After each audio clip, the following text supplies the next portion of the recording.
I came across an injured Samiad and, egged on by my best friend, I took it home to nurse it back to health and kept it by my side. Gradually, I realized the Samiad was overly possessive. It wouldn't let me get close to anyone or any other animals besides itself. Even more terrifying, one day it suddenly transformed into a tall, muscular man. He started acting as my boyfriend, meddling in all my relationships and forbidding me from seeing anyone, including my parents and brother.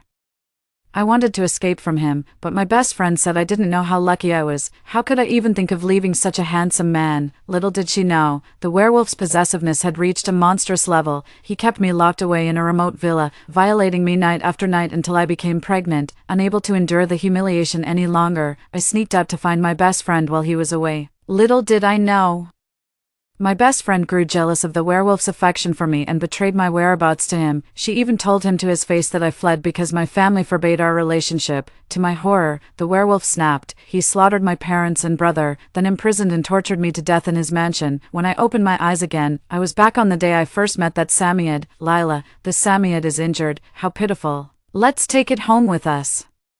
Visions of my previous life, imprisoned, tortured, and left to die, still haunted me vividly. The image of my parents' and brother's dismembered limbs scattered across the living room flashed through my mind, sending a sharp pang through my chest, the pain still fresh and unmistakable. I glanced at my best friend Sylvia across from me, her face pleading with silent desperation. A cold glint flickered in my downcast eyes before I raised my gaze, my expression now perfectly composed. With a light laugh, I said, "Of course, Sylvia, you've always had the kindest heart. I'm sure you'd be delighted to adopt the puppy." Sylvia looked at me, unmistakable shock flashing through her eyes. I spotted Galen approaching behind her and quickly waved him over. "Galen, come quick. There's an injured Samiad here. Sylvia's kind-hearted and wants to adopt it." Sylvia's face flushed with alternating shades of anger, but she quickly composed herself as Galen drew near. I lowered my head with a faint, mocking smile.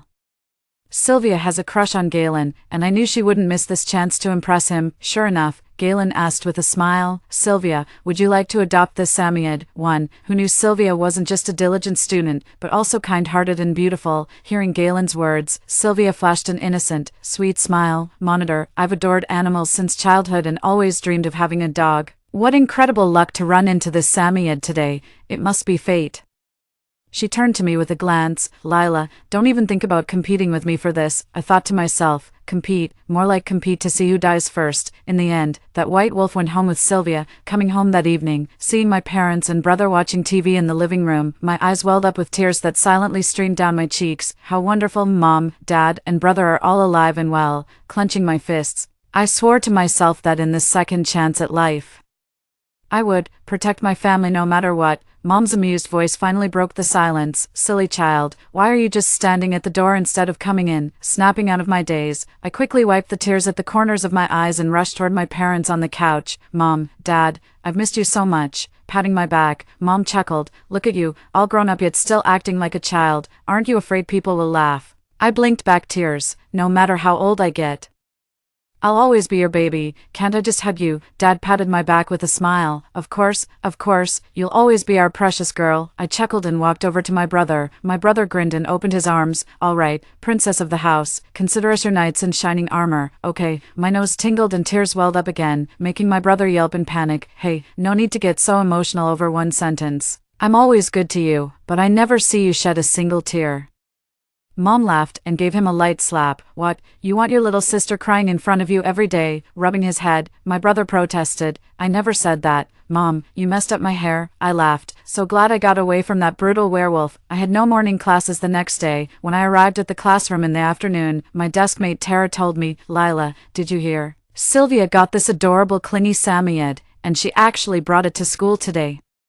That Samiad is absolutely massive. So many people are lining up to take photos with it. You wouldn't believe it." Sylvia posted that video of her playing with the Samiad online, and it's already been shared over 10,000 times. Her short video account just gained 200k plus new followers. I couldn't help but smirk. Well, good for her. That's fantastic news. Just then, Sylvia walked in carrying a stack of books. Covering her mouth with a giggle, she said, "Lila, I owe you one." If you hadn't turned Blanco down back then, I'd never have ended up with such an adorable pup. The other students' eyes immediately began darting between Sylvia and me. A nosy classmate piped up, "Wait, Sylvia, are you saying Lila gave you that Samoyed?" Flustered, Sylvia backtracked, "Don't be ridiculous. Lila's family is loaded. Why would they bother with some common breed like a Samoyed? Besides, the Samoyed was injured. It's understandable that Lila didn't want to keep it, after all.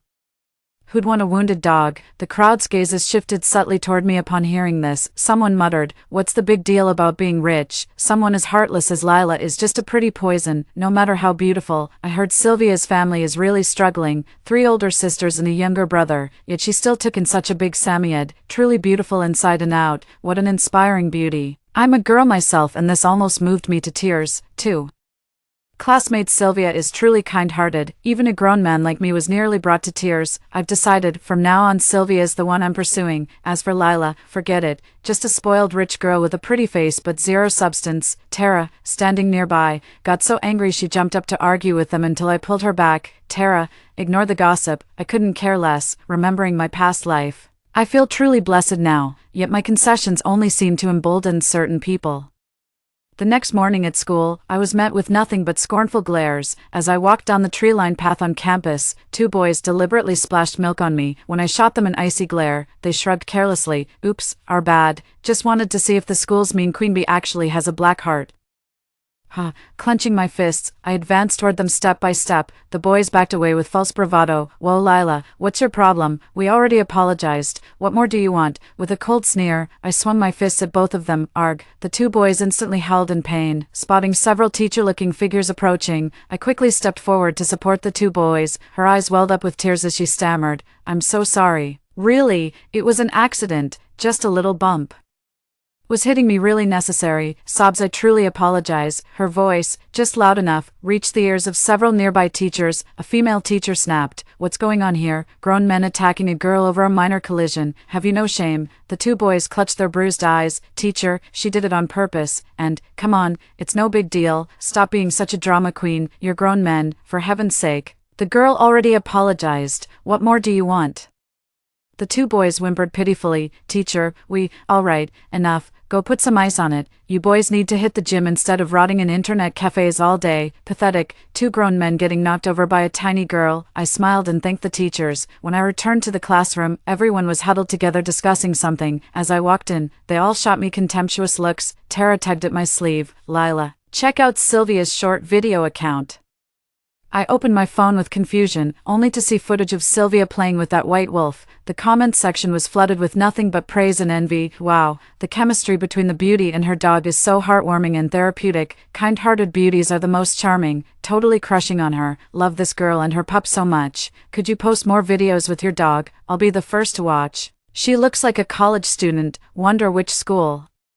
Would love to meet this beauty in person. Hey man, just FYI, that girl's name is Sylvia. She's a junior majoring in biology at Guanghui University. Thanks bro. 3. The other clip showed my classroom conversation with Sylvia that day. The comment section below the video was flooded with hateful remarks and hostility toward me. Lila is as ugly on the inside as she is on the outside. These so-called rich kids and officials' children are all out of touch. Cold-hearted people who know nothing about real hardship. Their manners are downright crude, unlike our dear Sylvia, poor but noble in character. Exactly, plus she's the class beauty and absolutely gorgeous. Don't hit me for saying this, but while Lila may be vicious and heartless, she is objectively beautiful and seems to be a top student too. If you can't speak properly, then shut your filthy mouth. What's the point of being good-looking with such a rotten soul? To whoever's praising Lila upstairs, I strongly suspect you're a paid shill she hired. Exactly, Lila's simps can get the hell out of here. Heard Lila's supposedly Sylvia's bestie. Sweetie Sylvia, if that's your best friend, run for your life. What kind of best friend is that? Sylvia's family is clearly struggling, yet Lila never lifts a finger to help. Talk about a fake friendship. Fake friends confirmed. Need I say more? Thousands of comments, all hurling abuse at me.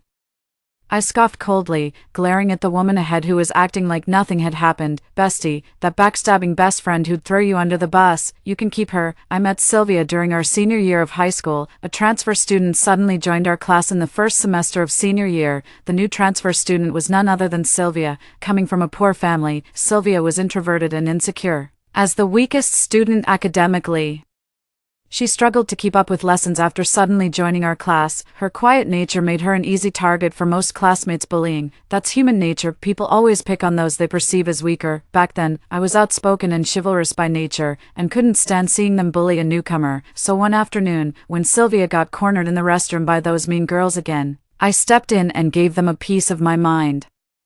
I made it clear Sylvia was under my protection now. Anyone messing with her would have to deal with me. After that, everyone knew Sylvia was with me, and nobody dared to bully her anymore. Sylvia and I became inseparable best friends who shared everything. Knowing her family was struggling, I covered almost all her school expenses, including daily necessities like food and clothing. Exactly, after all, that amount of money meant nothing to me. My parents were aware of her hardships and often showed their sympathy by buying her gifts and clothes, yet I never imagined my kindness towards Sylvia would turn into a case of the farmer and the viper. Remembering the tragic deaths of my parents and brother in my past life, I stared at Sylvia's retreating figure, a cold smirk twisting my lips unbidden. I'd foolishly believed those vicious online comments would fade away if I just ignored them long enough. This time around, I've cut Sylvia out as my confidant. Knowing werewolves like I do, Sylvia's doomed without me lifting a finger, so I just need to cherish the time with my parents and brother, and focus on preparing for graduation. It wasn't until 5 days later, when the principal called me into his office, that I realized my leniency had failed to keep Sylvia in line. Even in death, she's practically begging me to give her a final push. Don't blame me for what comes next. Principal's office, Lila. Have you seen those videos circulating online recently? I raised my eyebrows slightly, playing dumb. Principal, which videos are you referring to? I'm not quite sure what you mean. The one Sylvia posted online. Seems like public opinion about you isn't exactly favorable right now. I intended to stay out of this, but with the viral spread and you being our student, this incident is causing irreparable damage to our school's reputation. I raised an eyebrow. Principal, don't you think you've got the wrong person? The video was posted by Sylvia from her own account. If you want this resolved, make Sylvia take it down and issue a public apology. Why are you coming after me instead? The principal cleared his throat awkwardly. Ahem. Well, I've spoken with Sylvia. She agreed to take down the original video, but there's nothing she can do about the reposts circulating online. I chuckled lightly. Oh, is that so? She's got 500,000 followers now. Just have her post an apology video. Problem solved. The principal froze, clearly taken aback by my suggestion. An apology? She posted the video. She started this mess. If she doesn't apologize, should I be the one to say sorry? But all those nasty comments were directed at you. I smirked bitterly. So they're trying to use me as cannon fodder. Do you really think I'm some pushover, Lila? Principal, how can you be sure Sylvia's video shows the whole truth? The dean immediately interjected. Miss Sylvia, are you suggesting there's more to this story? I turned to the dean. Let's have Sylvia come here so we can settle this face to face. Before long, Sylvia was brought in by the homeroom teacher, with my childhood friend Galen trailing behind her. When she saw me, her gaze instinctively darted away, avoiding eye contact. I couldn't help sneering inwardly. A rat will always be a rat, forever scheming behind people's backs. Miss Sylvia, Miss Lila claims the video you posted is misleading. Would you care to explain what's really going on? Sylvia looked at me, her eyes suddenly welling up with tears. Principal, I don't know why Lila would do this. Many classmates heard our conversation that day. They can vouch for me. So I don't understand what she means by not telling the truth. If you don't believe me, Principal, you can ask the students who were there. I looked at Sylvia across from me, for the 100th time wondering how blind I'd been in my past life. How could I ever have mistaken this scheming, two-faced rat for some innocent angel? Principal, when we found that Samyad, Sylvia volunteered to take care of it herself. I never once said I disliked the dog. Yes, my family is wealthy, but that doesn't give anyone the right to emotionally blackmail us. As I spoke, I turned my gaze toward the principal standing nearby. Principal, who said my family's wealth obligates us to help every stray cat and dog. Even humans can be ungrateful, let alone animals. As I finished speaking, I glanced at Sylvia across from me. Her face had turned beet red.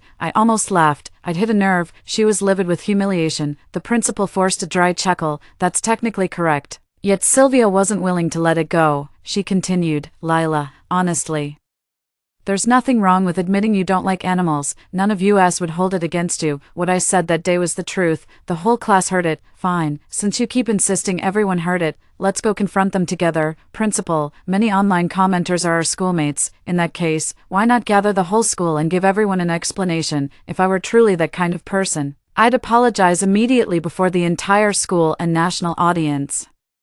The real question is, does Sylvia dare to face this confrontation? Sylvia's expression faltered slightly, and Galen quickly shot her a reassuring glance. Sylvia hesitated, looking at me with unspoken words. Lila, for old time's sake, I didn't want to escalate this and tarnish your reputation, but you left me no choice by pushing me to this point. What a classic display of manipulative innocence. The principal and homeroom teacher spoke simultaneously. Lila, you heard Sylvia doesn't want to escalate this, she's concerned about your reputation. Why don't you just record an apology video instead of making a public apology before the whole school? After all, you're graduating soon, and, principal, teacher, no need. With a good friend like Sylvia fanning the flames, my reputation with classmates and netizens is already ruined. What's one more stain? I deliberately emphasized good friend with biting sarcasm, thoroughly enjoying how Sylvia's face cycled between ashen and flushed. Hearing this, the principal and several administrators had no choice but to accept my proposal. They agreed to gather all faculty and students that very afternoon. I was secretly delighted, though I maintained a solemn facade. It was still morning, with 2 hours remaining until the afternoon assembly. In the school cafeteria, Lila, are you really going to confront Sylvia in front of the entire school? I nodded. Yeah. Tara was practically jumping out of her skin with anxiety. Lila, Sylvia's popularity isn't just skyrocketing online, it's even worse at our school, especially among the guys. If you do it this way, I'm afraid it might backfire. Among our classmates, there are quite a few popular influencers. I'm worried. I know what Tara means, but that's exactly the effect I'm going for. It would be perfect if all the famous influencers could make it to the event.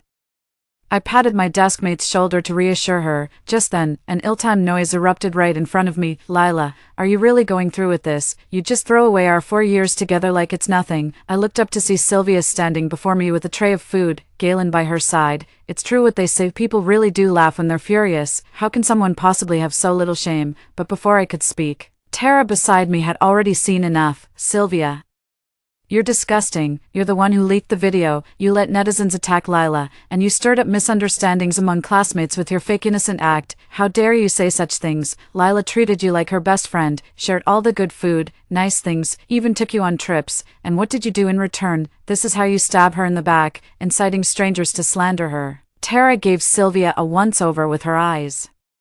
That outfit you're wearing still belongs to Lila. How dare you show your face around her? Sylvia, oh Sylvia, I've seen shameless people before, but you take the cake. I was stunned. I knew Tara had a sharp tongue, but this was just the tip of the iceberg. Tara's savage comeback was so satisfying. Seeing Sylvia speechless with rage made it even sweeter. I flashed Tara a thumbs up with a chuckle, then drawled, you missed one thing. Tara, those shoes she's wearing are mine too.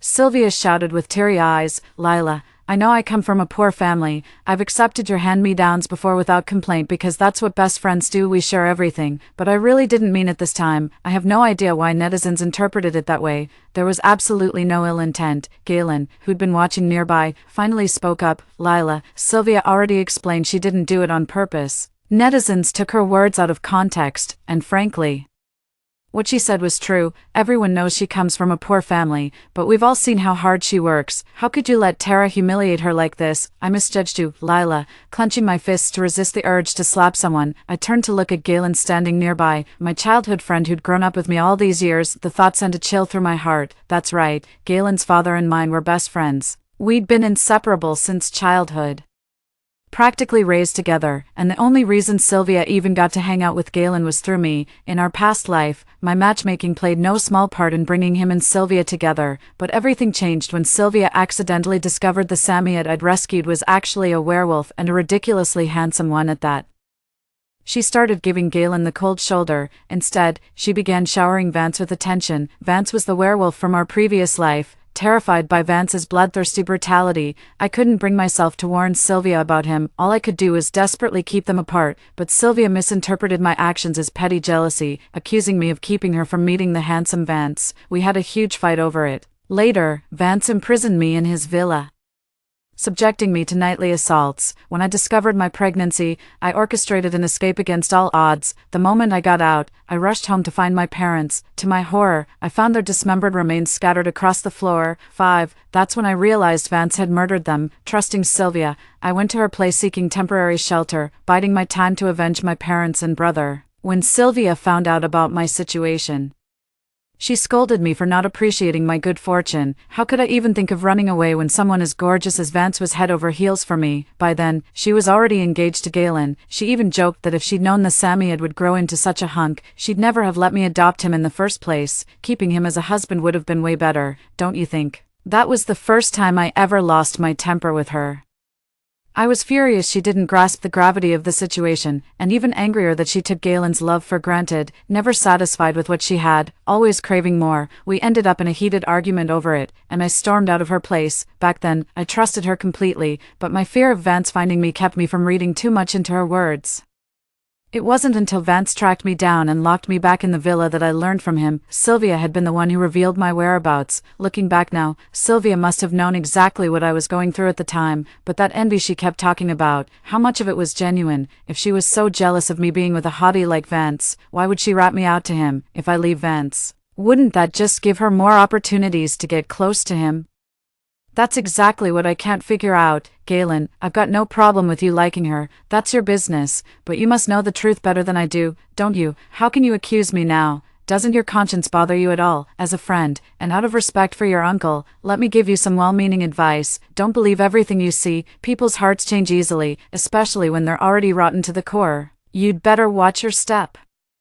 Maybe it was just my imagination, but I thought I saw a flicker of pain and guilt in Galen's eyes after my words. That's insane. There's no way Galen would ever show that kind of expression. I joined Tara in humiliating his goddess. He should hate me for that. My eyes must be playing tricks on me. With that thought, I turned to Sylvia beside me and leaned close to her ear. Since you want to play, I'll play along. Nothing satisfies me more than watching villains dig their own graves. With that, I stopped acknowledging the two pairs of eyes burning into my back, so I missed the gaze full of remorse and tenderness that followed me until my figure vanished beyond the doorway. Sylvia averted her eyes just in time to catch Galen staring blankly at where Lila had disappeared, a shadow of malice flickering in his gaze. What's wrong? Having second thoughts? If it pains you so much, why don't you go find her? Galen snapped out of his thoughts, a glimmer flashing in his downcast eyes before curling into a smile. How could I? Don't you know it's you I love? Back then I didn't know how you felt, and I didn't dare confess. That's why I kept using Lila as an excuse to see you. Now that I know you return my feelings, I'm overjoyed. Why would I still go to her? Oh, didn't you say Blanco was out of food? I've already sent someone to personally pick the finest sheep and cattle from the farm. They'll be delivered tonight. Hearing this, the woman finally cracked a smile. That's more like it. You're forgiven, as long as you're happy. Lila pissed me off earlier and the food's gone cold. Wait here, I'll get you a fresh meal. With that, he turned on his heel and left. The moment he turned away, his smile vanished, leaving only icy detachment. Afternoon, school playground. A large crowd of faculty and students had already gathered. 6. The crowd buzzed with restless energy. Everyone had seen the viral video causing an uproar online. Lila from the School of Biology was accused of animal cruelty for ignoring an injured Samoyed, with critics saying she's unfit to study life sciences. The internet is flooded with condemnations against her. The school's reputation has been dragged down as well. It seems they were summoned today precisely for this matter. Moments later, the university president, the dean of the School of Biological Sciences, and several other administrators arrived together. Tara and I ran into Sylvia at the entrance. She was followed by Galen, my childhood sweetheart. How ironic. The two people I once trusted with my whole heart are now conspiring to destroy me. Galen hesitated when he saw me, as if holding something back. Lila, I shot him a cold glare. Take good care of your precious. Wouldn't want you to die without knowing why. With that, I strode away without a backward glance at the pair behind me. After the principal's pompous opening remarks on stage, he turned the spotlight to me. Now let's hear from the two parties involved about what really happened in those videos. Scanning the audience of teachers and students, I spotted several influencer bloggers in the crowd. A smirk played at the corners of my mouth. I believe everyone has seen the video posted by our classmate Sylvia. That Samoyed in the video was actually found by Sylvia and me together. And it was indeed Sylvia who suggested adopting the Samoyed. The room immediately erupted in commotion. See, even Lila admitted it was Sylvia who suggested adopting the Samoyed. Told you Sylvia's got both beauty and a kind heart, absolutely smitten, gorgeous and hardworking, total package. This is exactly why I stan a queen who owns her power. Listening to the crowd fawning over Sylvia, I couldn't help but smirk. Then I added, But Sylvia never intended to take care of it herself, she just wanted to find some poor sap to foot the bill. Yes, someone asked, Lila, when you say Sylvia wanted to find a sucker, were you referring to yourself? I chuckled lightly. Now why would you ask that, dear classmate? Oh, because I heard you and Sylvia were besties since high school, and you've been covering practically all her school expenses. The crowd instantly erupted in murmurs. Seriously, no way, all her expenses. That's no small sum we're talking about. Wait, wasn't Sylvia supposed to come from a poor family? Her outfits look pretty expensive to me, I casually replied. Oh, that's because I gave her all those clothes. Wow, so Lila's really that generous with her bestie. I'm so jealous of their friendship. Seriously, if I had a friend like that, I'd be smiling in my sleep. I'll take a dozen friends like her. Sylvia beside her had completely lost her earlier composure. Seeing the situation spiraling out of control, she hastily added, Principal, regarding the video incident. I apologize to Lila and everyone, I shouldn't have posted it on my account. As for whether Lila likes pets, I genuinely don't know. After all these years of friendship, I've never seen her keep any animals. All eyes were on her again. Yeah, weren't we supposed to discuss the authenticity of the video? Why are we going off on a tangent? Lila, stop changing the subject. It's undeniable that Sylvia cares deeply about animals. Lila's clearly trying to divert attention by changing the topic. That must be it. I glanced at Sylvia beside me, catching the triumphant smirk playing on her lips. Sylvia, are you sure your video didn't distort the truth? With red-rimmed eyes, Sylvia said, Lila, I know you've looked out for me all these years, but I bought you gifts too. I bring you meals every day, buy you drinks. Do none of these things mean anything to you? I apologize about the video, but you were the one who voluntarily gave up adopting that Samoyed. These are all facts. And even the class monitor knows it. Hearing this, a nosy classmate immediately turned to ask Galen nearby, Galen, is what Sylvia said true? Galen looked at me with an unreadable expression. I stared intently at Galen, still holding on to a sliver of hope for him, yet when Galen nodded and uttered that single yeah, an involuntary pang of pain shot through my heart. Galen knew perfectly well that Sylvia had adopted that Samoyed out of sheer vanity when she found it. And now he's actually helping Sylvia frame me. My face paled, eyes brimming with disappointment toward Galen, yet I missed the fleeting glimpse of anguish and reluctance in Galen's eyes. Sylvia, you're so convinced I lack evidence that you keep framing me and testing my patience. Lila, well today, I'll show you exactly what happens to those who cross me. With that, I winked at Tara, who responded with an okay hand gesture. Moments later, the playground speakers broadcast Sylvia's smug, two-faced remarks. Monitor, I've loved animals since childhood and always wanted a dog. What a coincidence running into the Samoyed today. It must be fate. Lila, don't you dare try to take this from me. The recording was crystal clear. Everyone instantly recognized Sylvia's voice. The audience erupted in uproar. The crowd's gazes towards Sylvia were now filled with contempt and disdain. My God, so this is the truth. Who would have thought Sylvia was such a pathological liar? Who knew? Sylvia looks so fragile and delicate, yet she's actually so calculating. Appearances can be deceiving. Wait, doesn't anyone think Lila is actually the real victim here? I poured my heart out to my best friend, only to end up being framed and subjected to online abuse. Right. Lila is clearly the real victim here. Exactly. This is a classic case of the farmer and the viper. After this, I'll never again dream of finding a confidant who shares everything with me. I've been burned by so-called best friends before. I've always stood by Lila. Thank goodness our queen was prepared, or those clueless netizens would still be falling for Sylvia's lies. Exactly. Thank heavens our Lila is so quick-witted. Obviously, with her family background, you'd expect nothing less than perfect breeding. Listening to the crowd's chatter, I just smiled. This is the terrifying power of public opinion. I sneered coldly. It can build someone up in an instant and tear them down just as quickly. Across from them, Sylvia had turned deathly pale, tearfully apologizing to the principal over and over. The principal's face was filled with disappointment. Sylvia, I always believed that coming from humble beginnings, you'd have integrity, but now I see what a disappointment you've turned out to be. I stared coldly at the tearful Sylvia, feeling nothing but eerie calmness inside. Strangely enough, Galen didn't utter a single word about what I'd just done. Several popular influencers posted about Sylvia's scandal online. The video hit 100 million views in just 2 days. Sylvia went from being everyone's darling to a lying, ungrateful backstabber. Then I contacted those influencers and sent them all the receipts of my financial support for Sylvia over the years. With their instigation, Sylvia's account was instantly flooded with hate. Within days, she became the target of online outrage. Radical netizens even vandalized her home with paint. forcing her parents to kick her out to escape the harassment. Her parents, deeply traditional, had kept having daughters solely to produce a male heir, so they treated Sylvia terribly. In my past life, she would have dropped out if not for me, never graduated, let alone gotten engaged to someone as remarkable as Galen, but human hearts are always greedy and fickle. In my last moments of that life, Vance finally confessed it was Sylvia's words that made the difference.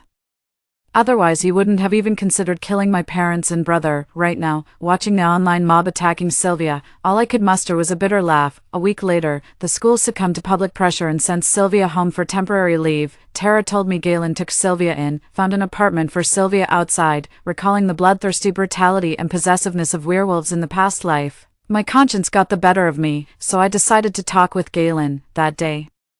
I called Galen and arranged to meet at a cafe. I expected Galen to refuse, given how inseparable he's been with Sylvia lately. To my surprise, he agreed without hesitation. When I arrived, Galen was already there. On the table before me sat my usual mocha order, accompanied by 2 pieces of my favorite dessert. I stood there momentarily stunned. For a moment, it felt like I was back in the past. 7. Galen was just like that back then. He'd take care of every little detail when it came to me.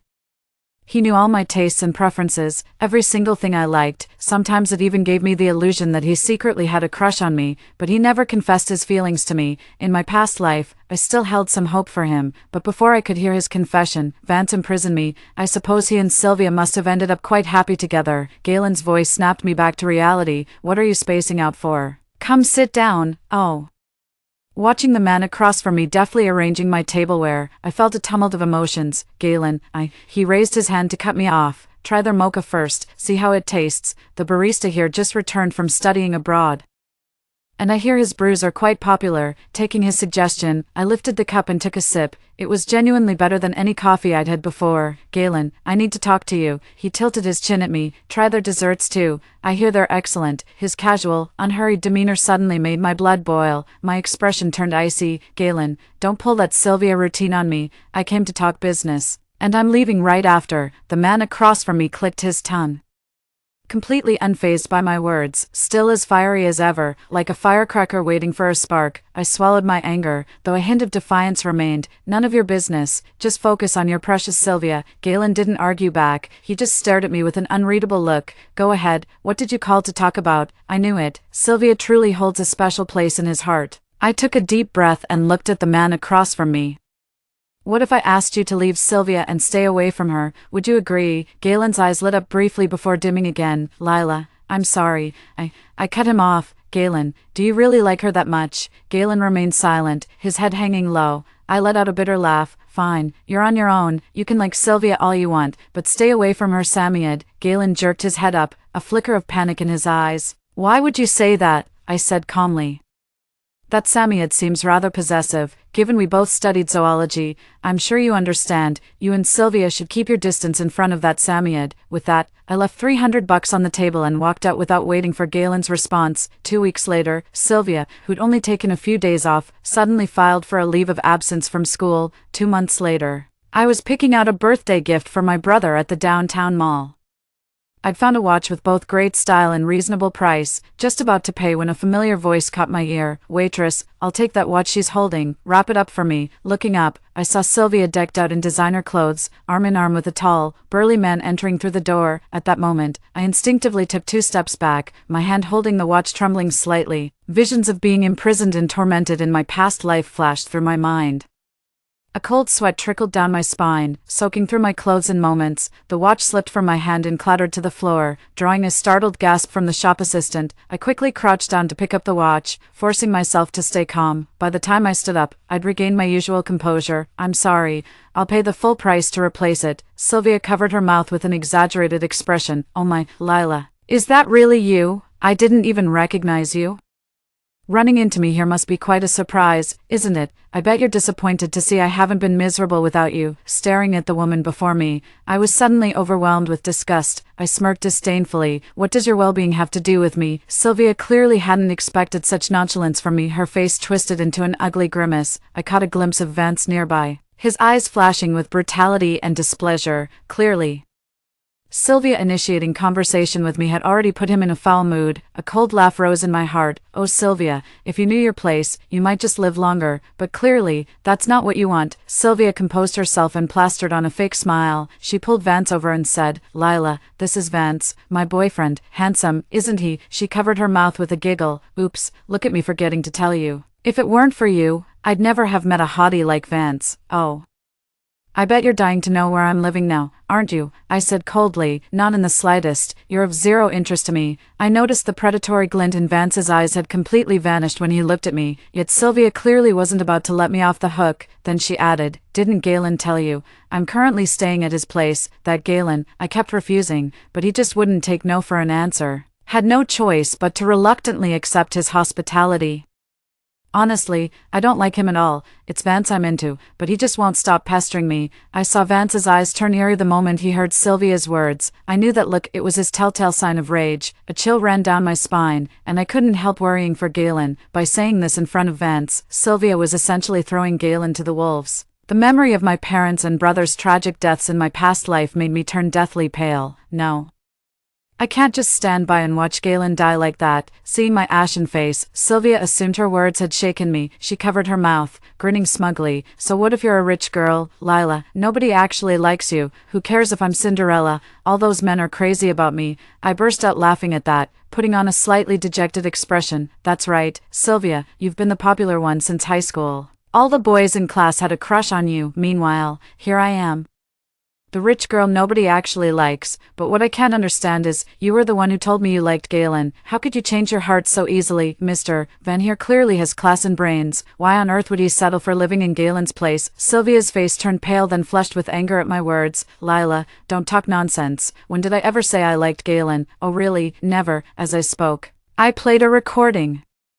This recording was made back when Sylvia and I were best friends. I originally just wanted to save it to tease her with someday, never thought it'd actually come in handy now. The recording captures Sylvia confessing she likes Galen, and she even mentioned her parents approve of him. Sylvia turned pale as a ghost, ignoring her livid expression. I continued, Oh, I forgot to ask, how's your Samoyed doing lately? Heard your parents never approved of you keeping that Samoyed.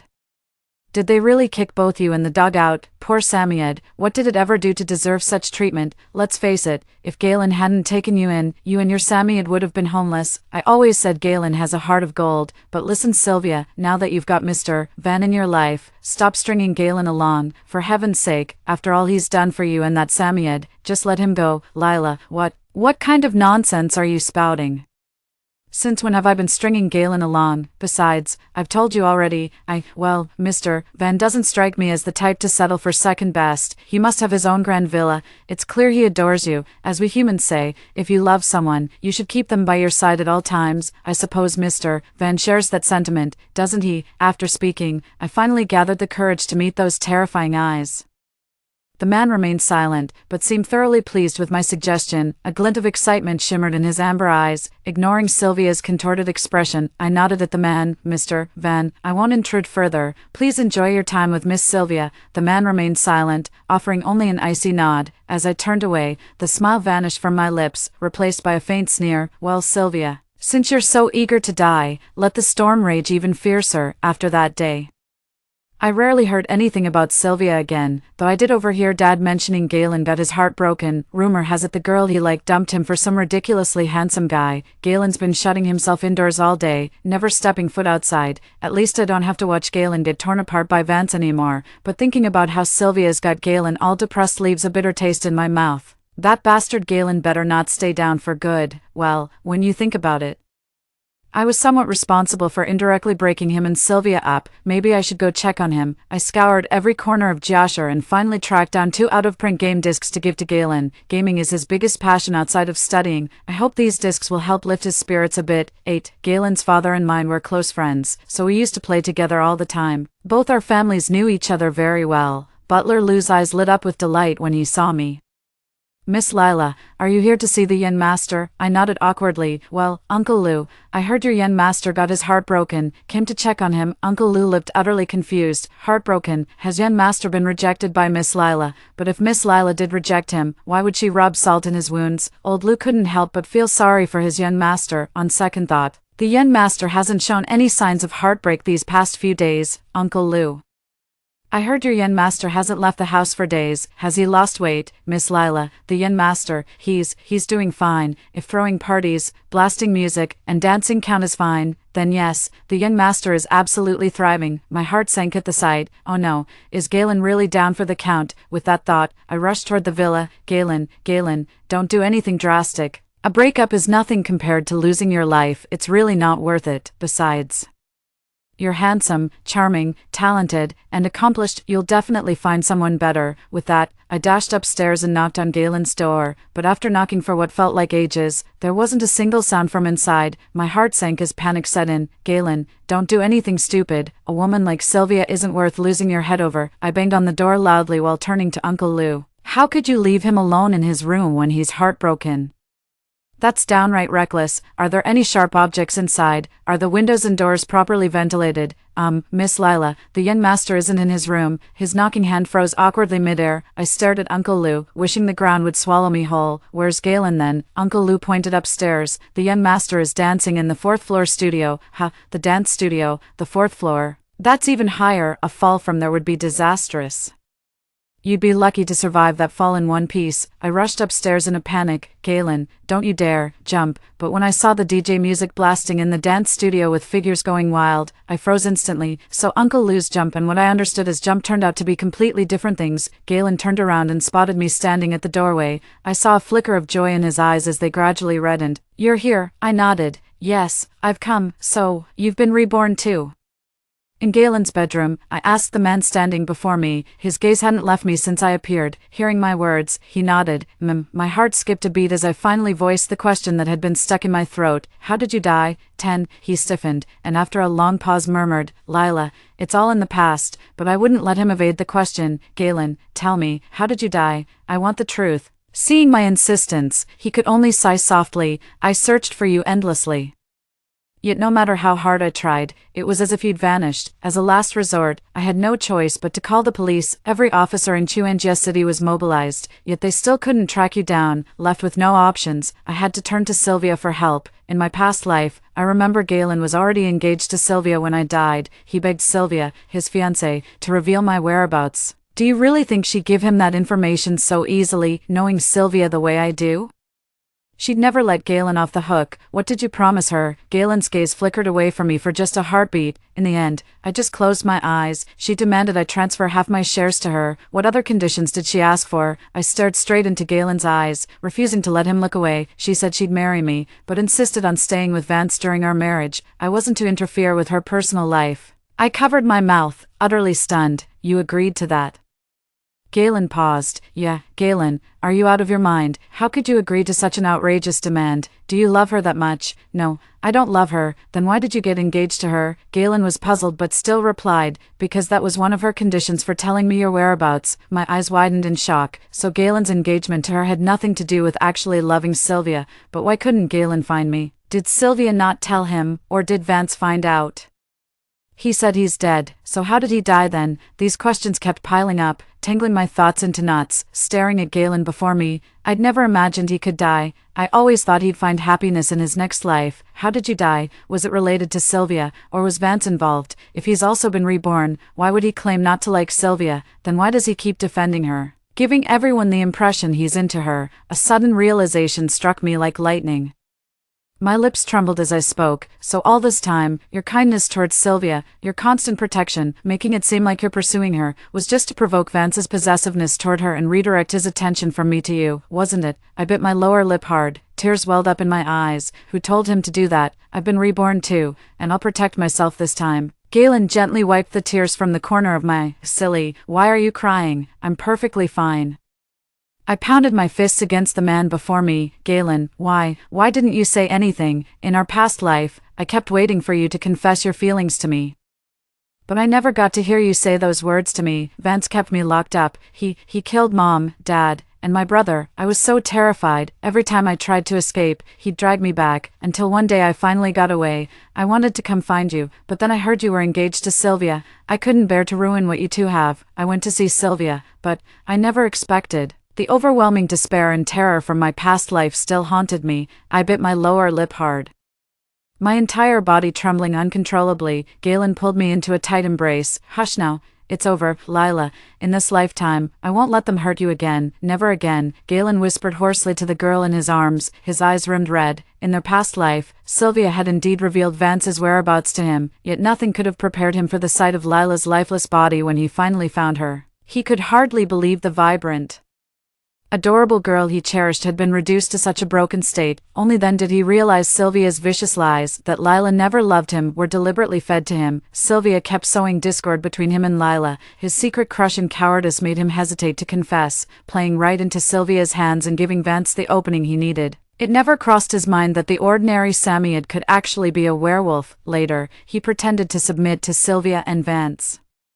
He set the house on fire and killed them while they were intimate. For this crime, he was convicted and ultimately took his own life in prison. My mind remained unsettled long after returning from Galen's place. My heart ached when I remembered how Galen took revenge for me in our past life, burning Sylvia and Vance alive, only to end his own life in prison. Galen, in this life, I won't let that wolf and that man stain your hands again. That day, whispers trailed me the moment I stepped into the classroom. Hey, did you hear? Sylvia's back at school today with some ridiculously hot guy. Claims he's her boyfriend. What's going on? Is Sylvia planning to keep attending classes? One of the classmates flashed a look of scornful envy. What classes? She's already landed a sugar daddy. You think she'd still care about this dump of a university? Seriously, so Sylvia's dropping out? Absolutely. I heard it from my aunt, you know, the teaching assistant in our biology department. Word is, Sylvia's boyfriend isn't just drop-dead gorgeous, he's crazy protective of her too. OMG, total romance novel hero vibes. I'm so jealous of Sylvia.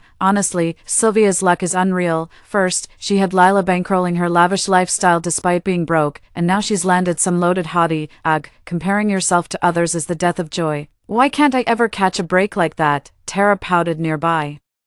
What's the big deal? Some hot boyfriend, probably just a creep. I mean, what decent guy would stand by and watch his girlfriend drop out without saying a word, right, Lila? I couldn't help but sneer inwardly, though outwardly I said, who knows, maybe some people actually enjoy being controlled and watched over. Lila, what's this? Sounds like sour grapes to me. I looked up to see Sylvia, decked out in designer labels, walking toward me. Her face radiated undisguised smugness.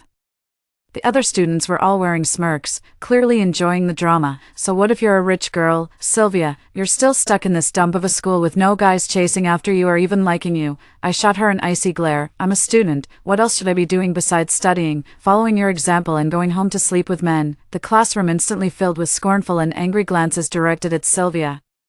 Most students here came from modest backgrounds and had clawed their way into this university through sheer effort. Seeing Sylvia belittle the very institution they'd fought tooth and nail to enter naturally stoked their resentment. You, Lila, don't play dumb with me. We both know you're just bitter because I dumped Galen, the guy you've been pining for. Exactly. The classroom instantly erupted in chaos. Lila has a crush on the class president. No way.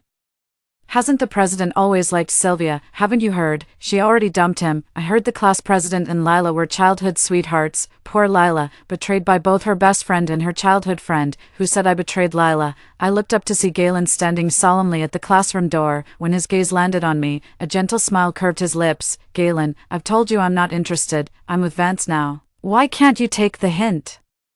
Sylvia shot Galen a withering glare as he walked through the door. I couldn't help but sneer. Some people's brains exist solely for wishful thinking. Galen frowned and walked up to Sylvia, staring at her with a stern expression. Sylvia, brains are for thinking, not for daydreaming and fantasizing. The classroom erupted in laughter instantly. Sylvia's face turned pale with a mix of embarrassment and anger. Galen, you're just lashing out in embarrassment. You may not be as handsome or charming as Vance, but if you stop pestering me in front of him, I might reluctantly give you another chance. The crowd stood there with their mouths agape. No one expected Sylvia to be such a shameless woman. Galen made a disgusted face. Sylvia, are you suggesting we hook up behind Vance's back, trying to play both sides? Sylvia chuckled. Don't put it so crudely. You've got money, Vance has looks. You both adore me. I just hate to break either of your hearts. I've seen shameless people before, but Sylvia takes the cake. Yet the next second, Galen was standing right in front of me. Sylvia, after all Mr. Fan's love for you, how could you try to play both sides? Listen carefully. I won't let you have your way, nor will I allow any harm to come to Mr. Fan. 11. The person I love is Lila. The only reason I let you stay in my place was to give that Samoyed a better life instead of suffering with you. Your parents actually approved you keeping the Samoyed. Didn't they? Truth is, you just didn't want the responsibility, am I right? Sylvia turned pale, then blurted out defiantly, exactly, I never liked that Samoyed. It's high maintenance, domineering, and possessive. Sometimes it even bites me when it's in a bad mood. I've had enough of that damn animal, so I got rid of it. A cold sweat broke out instantly down my back. Wait, so Sylvia has no idea the hot guy Vance she keeps talking about is actually the Samoyed she abandoned. If Vance heard what Sylvia said, knowing him the way I do, she'd be in for a world of hurt. With that thought, I pressed the stop recording button. After Sylvia's shameless remarks that day, the school has been giving her the cold shoulder. The school administrators are relieved she dropped out. Who knows how much damage she could have done to the school's reputation. I anonymously sent Vance the unfiltered conversation between Sylvia and Galen from that day. After that, I started preparing for my graduation ceremony. I never saw Sylvia again after that day, nor did I hear any news about Sylvia. 3 months later, Galen and I officially graduated. On graduation day, I was honored to deliver a speech as the outstanding graduate representative. I put on exquisite makeup, and my brother had a gorgeous custom gown made for me. My entire family came to attend my graduation ceremony. Watching the leader speaking on stage, I was reminded of my past life.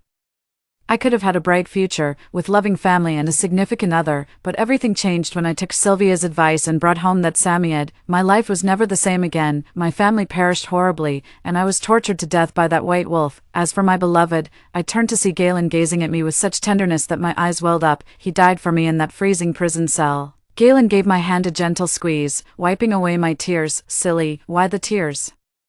Don't be nervous, I'll be right here watching over you. I shook my head. I'm not nervous, I added silently. I just can't believe I lived to attend graduation, to see my family and the love of my life. After the leader's speech, it was my turn as the graduate representative to take the stage. Galen gave my hand a reassuring squeeze, signaling me to relax. I took a deep breath and walked steadily onto the stage. Seeing my parents, brother, and Galen in the audience, I allowed myself a small smile. I began reading from the script in my hands. Just as I reached the midpoint, a sudden commotion erupted from the audience. Someone screamed at the top of their lungs, "Fire! There's a fire!" I looked down in frozen shock. Who else could it be but Sylvia, standing in the corner with a swollen belly, holding a lighter, grinning at me with that eerie smile, though she'd withered to skin and bones, looking like a crone now. I recognized her instantly. Screams, wails, and frantic footsteps tangled together. My parents, brother, and Galen were nowhere to be seen in the crowd. The sea of people churned in chaotic disarray. People screamed and stampeded toward the exits. Pale-faced, I stumbled off the stage, shouting uncontrollably, "Brother, brother, Mom, Dad, where are you? Galen, Galen." But my voice was lost in the noisy hall. I was jostled by the crowd and tripped to the ground. Scorching smoke instantly filled the entire hall. At that moment, I was consumed by despair. Why couldn't I protect my family even after being reborn? After all I've done, I'm such a fool. As my consciousness faded, I vaguely saw 2 tall figures rushing toward me in those final moments before blacking out. The pungent smell of disinfectant jolted me awake. When I opened my eyes, all I saw was blinding whiteness. Several frantic voices suddenly rang in my ears. "Lila, Lila, are you awake?" Then both my hands were firmly grasped by 2 pairs of larger hands.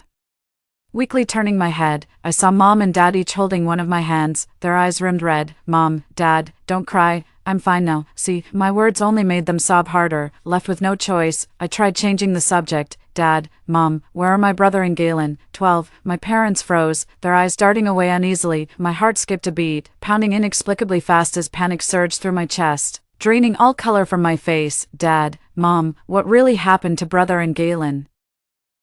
Cough, cough. My violent coughing terrified my parents. Mom immediately soothed. "Sweetheart, calm down. Your brother and Galen are just exhausted and resting next door. Don't worry." Hearing this, tears began streaming down my face. My parents' hearts ached so much they couldn't hold back their tears. All right, sweetheart. Just promise Mommy you'll stay calm, and I'll take you to see them, okay?" I nodded, but the tears kept flowing uncontrollably.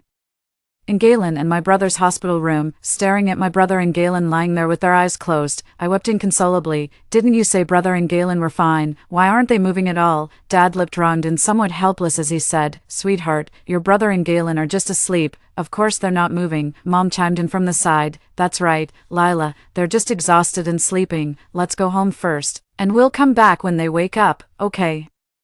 I stubbornly shook my head. I'm not leaving, I'll wait here until they wake up. In the end, my parents had no choice but to have someone bring me a folding bed, where I slept while waiting for my brother and the others to wake up. A week later, I was discharged from the hospital without complications. As for Sylvia and Vance, I heard they perished in that fire. Galen told me he'd actually anticipated Sylvia would cause trouble, so he'd made preparations in advance.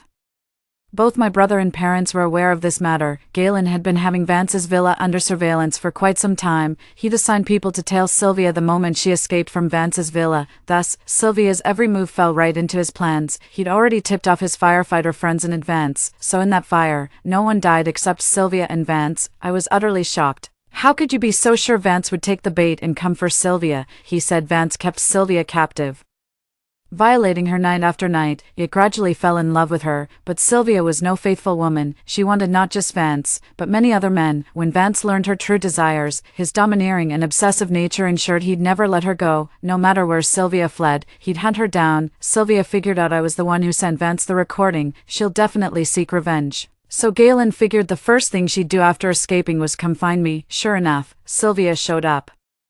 Vance's arrival was also within Galen's expectations. In the end, both Sylvia and Vance were consumed by the inferno. Galen's words left me completely unfazed. A woman like Sylvia is bound to get burned by playing with fire. A year later, Galen and I walked down the aisle surrounded by family and friends. The end. Story 2. My younger sister brought back a man with a limp and blind, but she didn't have the patience to take care of him. After leaving him to me, she chose to go on a trip out of province.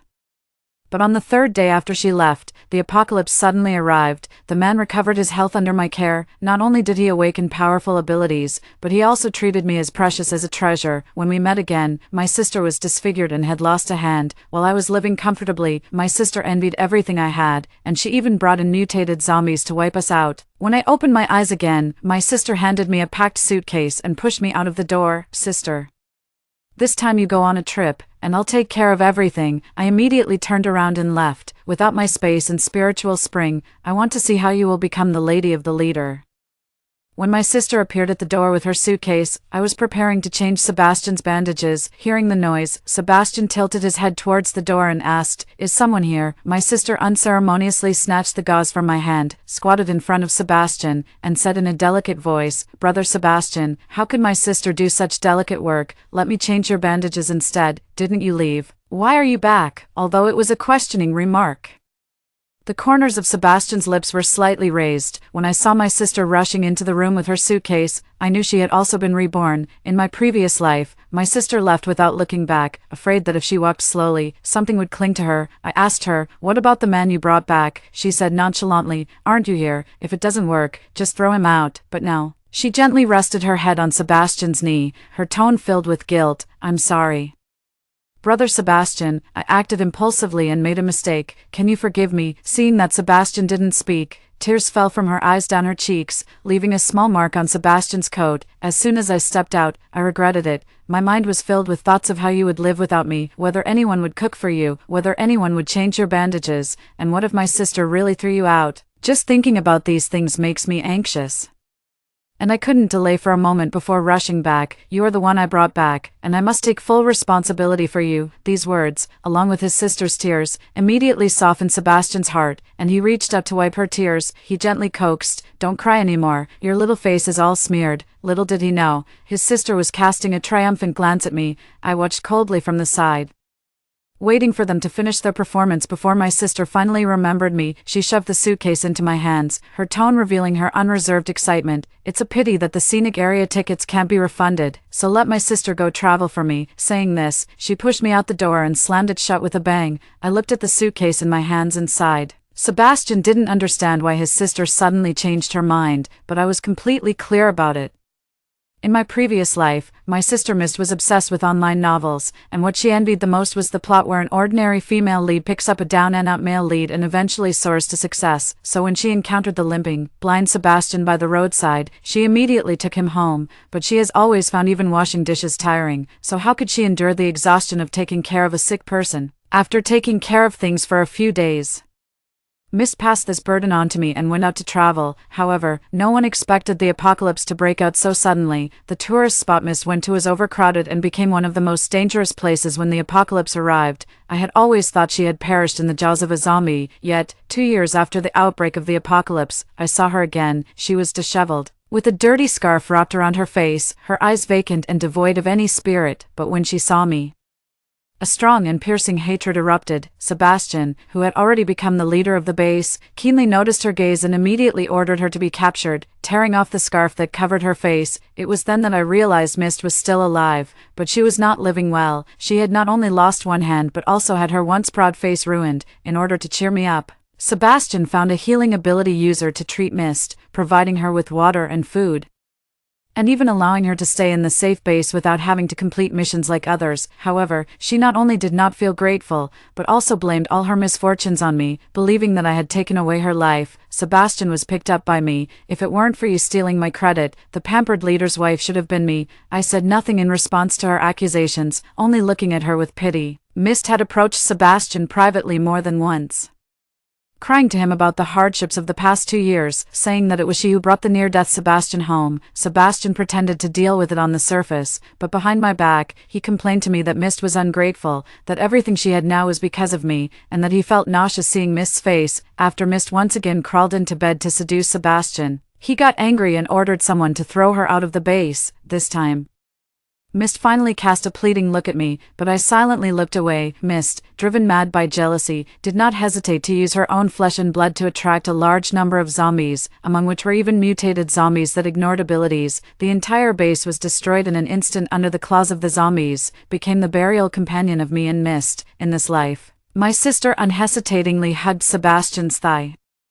Although taking care of the patients was physically and mentally exhausting, there was no need to panic and flee anymore, suffering greatly, and the food at home was enough to last until the day Sebastian awakened his powers. I could also be cherished by Sebastian for his kindness, ultimately becoming the envy of everyone as the leader's wife who could live in luxury even in the apocalypse. Sister, it's my turn to be the pampered leader's wife this time. Looking at the message my sister sent on my phone, I pretended to be unaware and replied, "Huh, what are you talking about?" The jade bracelet on my wrist emitted a refreshing coolness in the summer. I smiled. I want to see how Sebastian can become a powerful ability user without the spiritual spring in the space of the jade bracelet. Going from a useless person to something great, I was kicked out of my home by my sister. With nowhere to go, the apocalypse will break out in 3 days, and the urgent task is to quickly find a place to take shelter. I hurriedly found the real estate agent at the entrance of the community and asked her to help me find a high-end suburban community as quickly as possible. The real estate agent was very efficient, and we agreed to view the house in the afternoon. While I still had some time, I made another trip to the wholesale market to buy enough supplies for 3 months, and secretly stored them all in the jade bracelet in a hidden corner. The space inside the jade bracelet is large, but I have the spiritual spring and do not lack the ability to survive in the apocalypse. I do not need to seize the opportunities of ordinary people to survive. After viewing several houses, I finally settled on one that I was quite satisfied with in all aspects, and immediately signed the contract and made the payment with the landlord.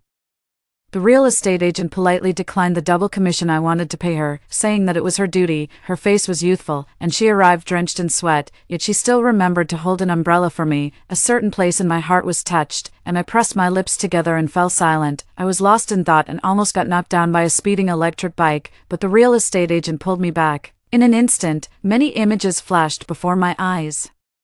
The girl cried out helplessly, the zombies had terrifying, gaping mouths, and a blood-soaked girl staggered towards another panicked person. I turned to the agent beside me, opened my mouth, but couldn't say a word. This is my supernatural ability. I can foresee things through touch. Just before we were about to part, I couldn't help but remind her, if possible, please take a few days off and stay at home, stock up on food and water. With the experience from my previous life, I have made it a principle not to interfere in others' destinies, but seeing such a vibrant and tender life perish, I still cannot bear it. The agent girl was taken aback and asked, "Is there some virus?" She then shook her head. "No, I can't take leave, or I won't have perfect attendance, but I will stock up on some food, thank you." I suggested treating her to a juice, and this time she did not refuse. While she went to the restroom, I added a few drops of spring water to her juice.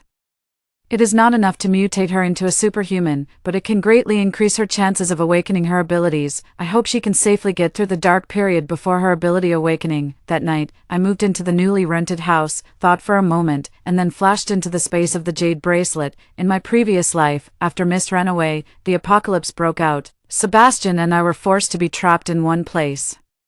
He was eccentric due to his imperfections and being abandoned, often breaking cups and dishes. The splintered pieces cut my arm, blood dripping onto the jade bracelet, and I was sucked into a strange space, too. Inside, there was a grassland the size of an acre, along with a clear spring. I immediately understood that this was the spiritual spring space described in novels. But I wasn't sure if the spiritual spring had side effects, so I added it to Sebastian's diet, treating him like a lab rat.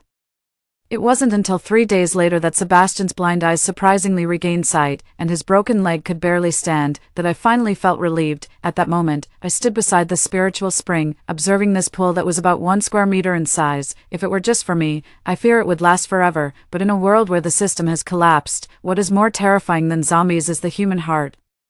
If someone with ulterior motives learns about the effects of the spiritual spring, I might be torn to pieces. Various faces flashed through my mind, and I made up my mind. Before I could make a move, my relative's call came through to my phone. The caller ID displayed my second aunt's name, and after thinking for a moment, I pressed the answer button. Ever since my parents passed away 3 years ago, these relatives have had no contact with my family. Now that they are reaching out, it must be my good sister's doing. Juno, did something happen to you? Second aunt, I'm fine. What's wrong? There was a pause on the other end, then she cursed. That little brat Mist actually dared to deceive me. She said you got into a car accident and were lying in the ICU, borrowing 50,000 yuan from me. You're my brother's blood, and I was worried something happened to you, so I transferred it to her. But the more I thought about it, the more it didn't add up. So I called to ask, and it turns out she really was lying to me. I didn't say anything, and she continued to ramble. I only transferred it to her because of you, so you need to get that money back for me. I interrupted her. I have no relationship with Mist anymore. Her matters have nothing to do with me. By the way, you should just stay at home honestly these days and stock up on some food. After she finished speaking, she wanted to say something else, and I directly hung up the phone. Then I received several calls from relatives, all saying that Miss borrowed money from them, those who had shown me kindness in the past. I anonymously transferred the money back after hanging up. For someone like my second aunt who kicks someone when they're down, just reminding her is already my utmost kindness. There are only 2 days left until the apocalypse, when the system collapses and money becomes worthless. These relatives might not even have their lives to ask her for repayment. She really knows how to calculate her gains, and she is as selfish as ever. She takes all the advantages and still wants to seize others' means of survival. It's truly despicable. After my parents passed away, I was worried about the safety of the 2 girls, so I installed cameras in every corner of the house. I opened the monitoring app to see what Mist was doing. To my surprise, I saw 2 blurry figures. Mist, with a flushed face, is looking at the camera, casting a provocative glance. Sister, you mustn't be jealous of me. I immediately turned off the surveillance and felt a wave of nausea. After calming down, I switched to the living room camera. Countless supplies were almost filling the entire living room, and the doors and windows had been reinforced. It seems she borrowed money just to buy supplies. Not too stupid. After all, after experiencing the lockdown, I developed a habit of stockpiling food. In my previous life, during the apocalypse, the food I stockpiled barely lasted me and Sebastian for 2 months, but I always stocked up quietly. While Mist, at owner of Building 3, Unit 1806, are you buying these things because you have news that another lockdown is coming? I looked at the message in the owner group that tagged me and smiled knowingly. I didn't reply, and several owners below have already started to inquire. Mist didn't join the owner group, so she naturally doesn't know about this matter. And I don't plan to tell her either. After all, the most terrifying thing in the apocalypse has never been zombies, but the unfathomable human heart. My dear sister, I hope you can hold on safely until your brother Sebastian awakens his powers. 2 days before the apocalypse, I wrapped myself tightly and arrived at the armed police base in Lin City, and before being treated as a suspicious person, I said with a determined expression, "Hello, I have important information to report." The armed police on duty glanced at me curiously, and seeing that my expression didn't seem fake, one looked at me while the other went in to report. After a while, a female police officer politely checked for any suspicious items on me and invited me into the reception room. Once the door was closed, the female police officer signaled for me to explain the situation. I nodded, rolled up my sleeve, and revealed the jade bracelet. Officer, what I'm about to say might sound like a fairy tale, but it's all true. There is an alternate space inside my jade bracelet, containing a spiritual spring that can enhance physical strength. Saying that, I took a dagger out of the jade bracelet. Instead of paying attention to the officer who quickly reached for his gun, I gritted my teeth and slashed my arm fiercely, causing blood to gush out and drip onto the clean floor, very noticeable. Then I conjured a stream of water from nowhere, which flowed over the wound, stopping the bleeding and healing it visibly. Within a few breaths, the wound had only left a faint pink mark, and the noticeable bloodstains on the floor proved that it was not an illusion. A silence fell in the room, everyone present was stunned, and their expressions turned serious. They were all trained, and at that moment, anyone could tell that this item was extraordinary. I then looked at the female officer. Are you willing to enter the space with me? The female police officer swallowed hard, instinctively looking at the chief. After receiving a nod from him, she saluted with a sense of duty. Yes, seeing her obey the orders despite her obvious fear eased my tension a bit. I took her hand and reassured her, don't be afraid. You might feel a little dizzy. With a thought, I took her into the space. The female officer was dumbfounded, her eyes filled with horror, yet she did not forget her mission. She stretched her leg forward to confirm the grass was real, and her expression became even more complex. When we reappeared in the reception room, everyone turned their gaze to the female officer. She nodded with difficulty, confirming that what I said was the truth. The chief's expression was cold and he said nothing. I said again, after drinking the spring water, my body underwent some changes. When I touch a person or object, I can briefly see their future. I stepped forward, my nose suddenly felt sour, and I almost shed tears. I see a future where dead things roam, sorrow fills the land, and humanity struggles to survive among the ruins, being harvested for life by countless monsters. Order collapses, and the monsters hidden in the darkness wreak havoc on the world. Survivors are forced to succumb to the darkness, never to see dawn again. Please, please believe me. 2 lines of tears flowed down her cheeks. I could have stood by and not revealed my secret. Let the zombies run rampant and the order collapse. I can live comfortably in the post-apocalyptic world with my spatial spring. If I wanted to, I could also establish a base like in my previous life and become a king or a tyrant. What's the loss of humanity? For me, it's actually a good thing. I can take a million ways to take revenge on those who once bullied me. I have lived on this land since childhood, and the people on this land have given me enough care and kindness. I love them, I love this land. I'm just an ordinary person who got lucky, but I still have a conscience. The young and determined faces in front of me were completely wiped out in the first wave of the zombie outbreak. Protecting the people, in this world, only our country's army would be in front of the people, giving us a chance for survival. Stumbling infants, students discussing their idle sneakers, working people rushing for life, elderly people exercising in the morning. I couldn't bear it. In my previous life, I had regretted countless times, but I was also trapped, powerless. In this life, I took off the jade bracelet and placed it on the table in front of the leader. Giving the jade bracelet to the country would be more useful than having it in my hands. After a long period of tense atmosphere, a pair of hands with calluses from shooting guns returned the jade bracelet to me. We believe in you. In one day, I was taken to meet several groups of leaders and demonstrated the spiritual spring of the jade bracelet space. Finally, an old man who often appeared on television came to me and extended his hand. Ms. Juno, on behalf of the people of the nation, I thank you for your selfless dedication. Now, please cooperate with us to extract the spring water for testing. I solemnly shook hands with him. It is my honor. Time is tight, and no one delayed. I immediately began to extract the spring water. The old man sat aside, watching me disappear and then reappear with a water bucket, his eyes glistening with unshed tears. I handed a small cup of spring water to the old man. Sir, please go ahead. He was taken aback for a moment, then smiled and shook his head. I am already old. Please let it serve its greatest purpose. The spring water is not an inexhaustible resource. To maximize the use of limited resources, the extracted spring water will be prioritized for the special forces of the elite units. I didn't persuade him further and continued to move in and out of the space. After the pool of spring water was drained, I sat pale in the chair, wiping away a bead of sweat. 3. With such high-intensity use of space, even though I have long awakened my abilities, I still find it a bit overwhelming. The female police officer handed me a cup of hot water, and I took it while pulling out my phone. Due to the emergency notification being issued so suddenly, there are panic-stricken voices all over the internet, speculating why the city was suddenly ordered to be locked down. Among them are not a few conspiracy theorists. In response to this statement, the official replied with 4 words, "Trust the country. After all, it is just my one-sided opinion, although the country chooses to believe it. They cannot say too bluntly that the apocalypse has arrived, and can only implement control measures."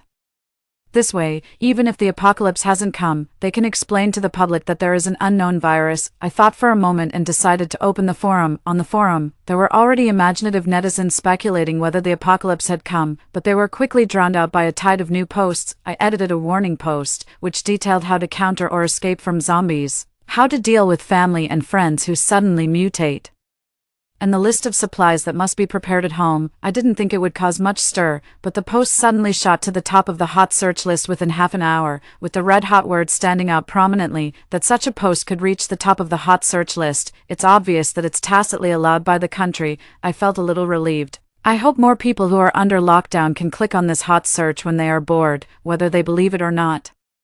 At least they will have this awareness. At that moment, Mist's phone call came in. I answered the call. "Sister, didn't you go to see Province?" I laughed inwardly, but my voice carried a hint of grievance. "Your ticket isn't in my name. How can I go?" She was momentarily speechless.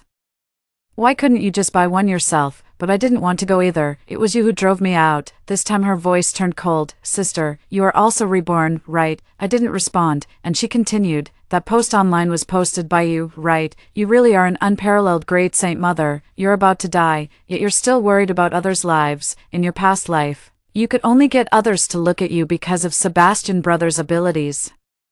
Do you really think of yourself as a savior? I want to see how you survive in this life without Sebastian Brother. Just watch me become the high and mighty leader's wife. If there's a chance, I will collect your body for you then." I let out a light laugh. "All right, I will wait and see." The time node of the apocalypse is the same as in the previous life, however, due to lockdowns at home, although there are infected individuals, it hasn't fallen like in the previous life where a city would collapse in a day. Although there are increasingly more cases appearing, it is still within a controllable range. The government of Huagua can only control the situation with early intervention, but foreign countries are not so lucky. In just 3 days, almost the entire world has fallen. Discussions about the apocalypse online are intensifying, and many pessimists are despairingly commenting that foreign countries have already fallen.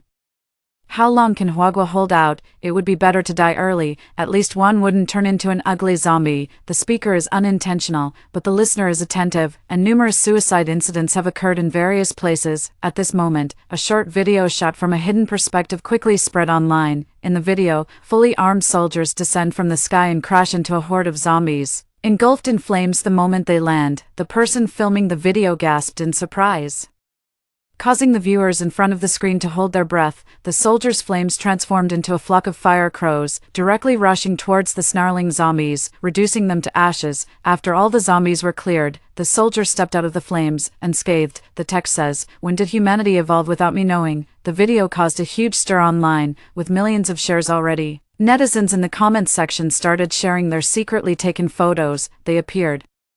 The standard power of the apocalypse. It's only been a few days and power users have already appeared. Is this a sign that the upper echelons already knew about the apocalypse? What are you implying? If you were sent abroad, you would be quiet. Did you notice the red star on the power users' chests? This must be our secret weapon, right? Has anyone noticed the red star on the power users' chests? This must be our secret weapon. Is there a chance for ordinary people to awaken their abilities?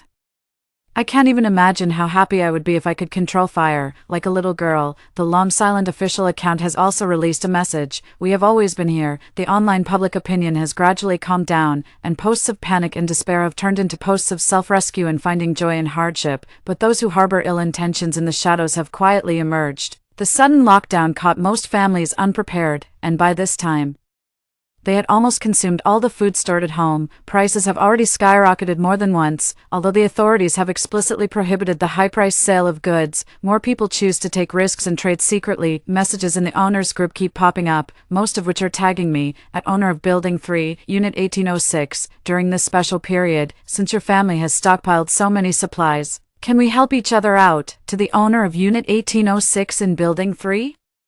We are all neighbors, and we are not asking for it for free. How about we buy it for 3 times the price? I saw it that day, several trucks of supplies. Even if we eat until we die, we won't finish it all. I live next door to her, and there are only 2 sisters in her house. To the owner of Unit 1806 in Building 3, do you have any extra cold medicine? My child suddenly has a high fever, and the nearby malls and pharmacies are already out of stock. How can there be such selfish people? profiting from national disasters. It's really disgusting." Seeing that I didn't reply, the subsequent comments became more and more furious and increasingly unbearable. Someone raised a question: could it be that both sisters have turned into zombies? Immediately someone refuted: impossible, there are sounds coming from their house every day, they definitely can't have turned into zombies. There are neighbors who really can't stand it and have put me online recently. There have been quite a few similar incidents. This post ignited a spark in the dry grass and quickly spread. My personal privacy was exposed, and my inbox was filled with insulting private messages, and my phone was overwhelmed with calls. Various malicious curses came one after another. Even Miss sent a mocking laugh. "Sister, now you've really made a name for yourself. Everyone in the country knows you. Isn't this better than being the wife of the leader?" I didn't reply to Mist's message.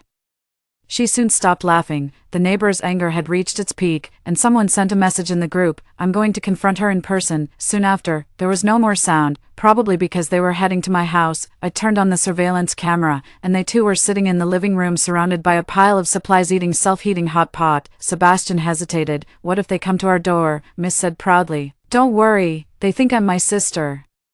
And with zombies in the hallway, they won't dare to come out." Brother Sebastian, once you awaken your powers, we can use these supplies to establish a base. Okay, at that time, I'll be the leader, and you will be my leader's wife. Saying this, the two of them laughed and rolled around together, but the next second, they couldn't laugh anymore. The security door was being banged loudly, and there were noisy sounds coming from the entrance. Mist looked through the peephole with a serious face. And outside stood a dozen men and women, covered in the stench of zombie blood and flesh. They actually risked being bitten by zombies just to come and demand an explanation. "Open the door. If you don't open the door, we'll find a way to get in ourselves." Miss muttered something under his breath, but Sebastian hasn't awakened his ability yet, and the man in front was holding a chainsaw. Even if they didn't open the door, they could break it down by force. She wasn't an idiot.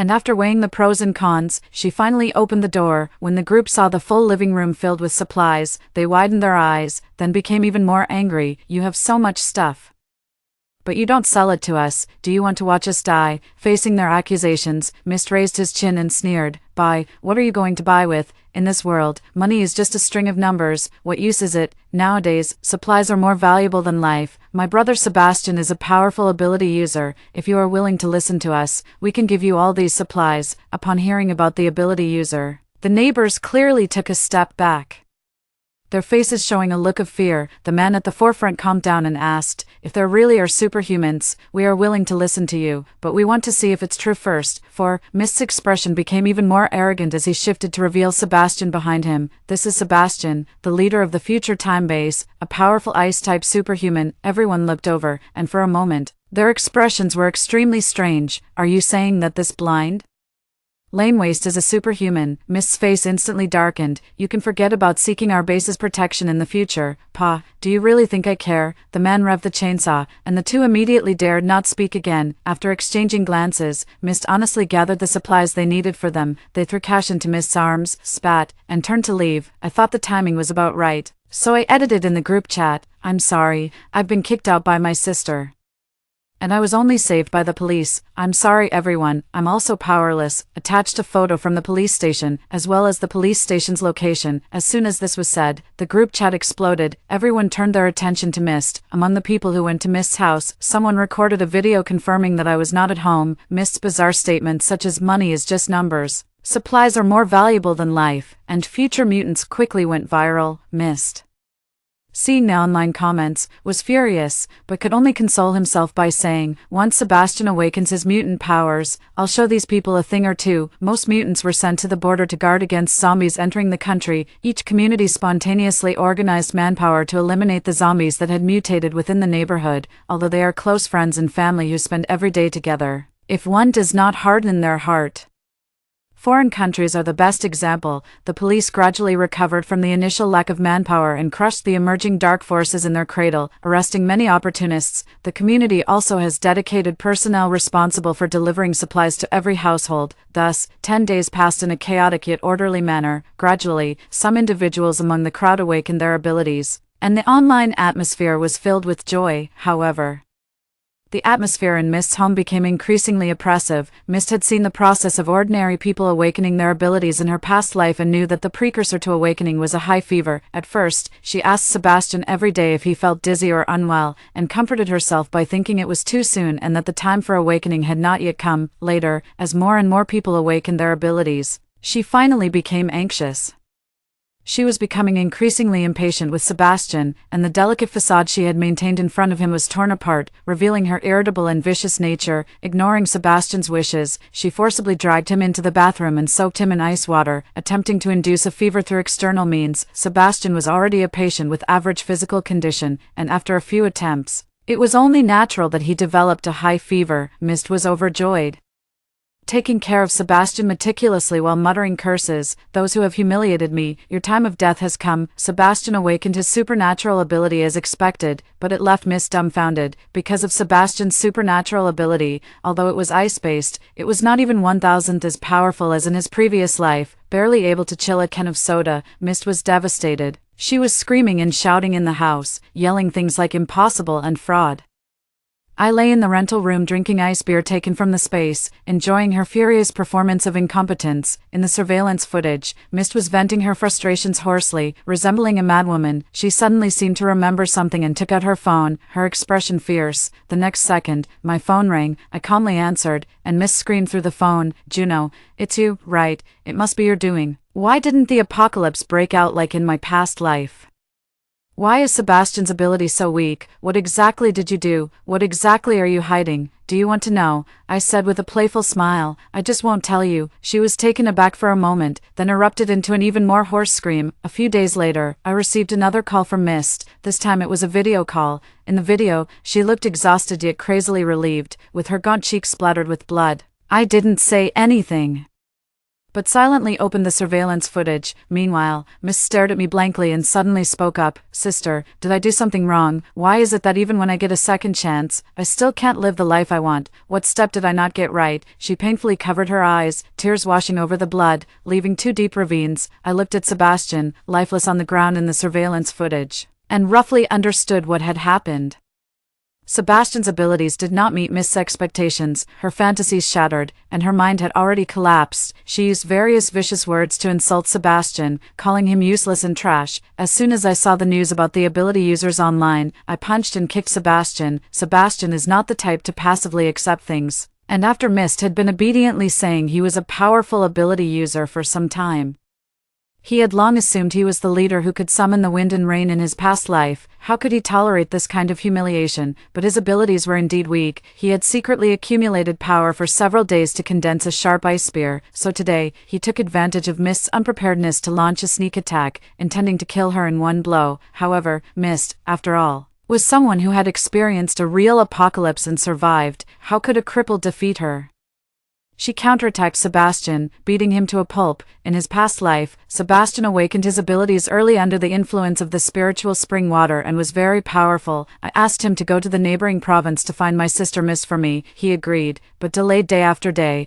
Although I have the spiritual spring jade bracelet, I have no ability to protect myself. After seeing that he was not planning to help me rescue my sister, I intended to set out alone, but I didn't want to be caught by him and imprisoned. He snatched my jade bracelet, only to find that it had already recognized its owner, and only I could use it. He forced me to have relations with him, wanting to bind me with my chastity. Thus, I became his forbidden delicacy. His ambitions grew larger, relying on his powerful abilities to dominate in the apocalypse. While hypocritically establishing a survivor base, he forced me to provide him with spiritual spring water every day. If I refused, he would kill innocent survivors in front of me. To maintain his facade, he pretended to cherish me in front of others, but I knew deep down that it was just an illusion. When Mist found the base, I was shocked, and after seeing her disfigured face, I felt a bit relieved. In this way, at least I wouldn't become a fashionable plaything. But she took a wrong turn, believing that I had taken the position that originally belonged to her. On the day Sebastian expelled her from the base, I actually had the ability to save her, but I didn't, because on the day she arrived at the base, I saw the future. The mutated zombies broke through the base and killed everyone, leaving only the two of us sisters opening our eyes in the past. 5. I did not stop Mist, nor did I give any warning.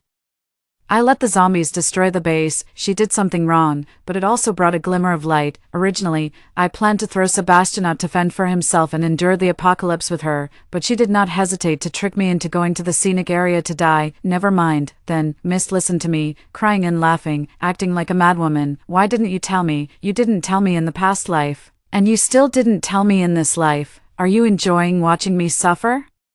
Do you not want me to be happy? I shook my head. No, it's you who doesn't want me to be happy. If your jealousy hadn't been so obvious in the past life, I would have told you everything. You abandoned Sebastian, you traveled out of province, you seduced Sebastian, you brought the zombies, you chose Sebastian again in this life, and you pushed me to my death. All of this was your choice. I've always been forced to accept it. She was frantically grasping her hair, nervously biting her lip. No way, no way, you've always been worse than me. I'm the main character of the novel. Why do you have the advantage and I don't? It must be you who stole my opportunities. It must be you. I watched her silently. When have you ever looked at me with respect? If you had just looked at me, if you hadn't always relied on others, you wouldn't be in this situation today. I'm also curious. Why are you always fixated on me? Do you want to kill me? Mist was stunned, then laughed wildly. You can't even compare to me. Why do you get to have a better life than me? Why? I've reincarnated. I'm the female lead of a novel. One more time.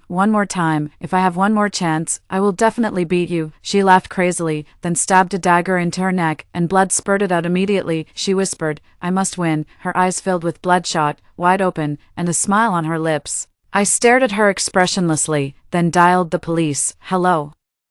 I want to report a suicide at Bayin Residential Area, Building 3, Room 1806. It won't happen again. I see flowers blooming in the ruins, and humanity regrouping. Half a year later, under the continuous supply of spirit water, over 1 million soldiers have all awakened their abilities. The country has established a superpower bureau to manage and regulate superpower individuals. Helicopters are continuously spraying diluted spirit water over the skies of Huagua, and the number of infected humans is gradually decreasing. Occasionally, a few are eliminated by superpower individuals in the civilian sector. The mutated zombies from the previous life did not appear on Huagua's land. Only the soldiers who went to Japan and America for rescue brought back news, and people only then realized that the outside world had already become a hellish wasteland. Another half a year passed, and a vaccine to prevent the zombie virus was developed.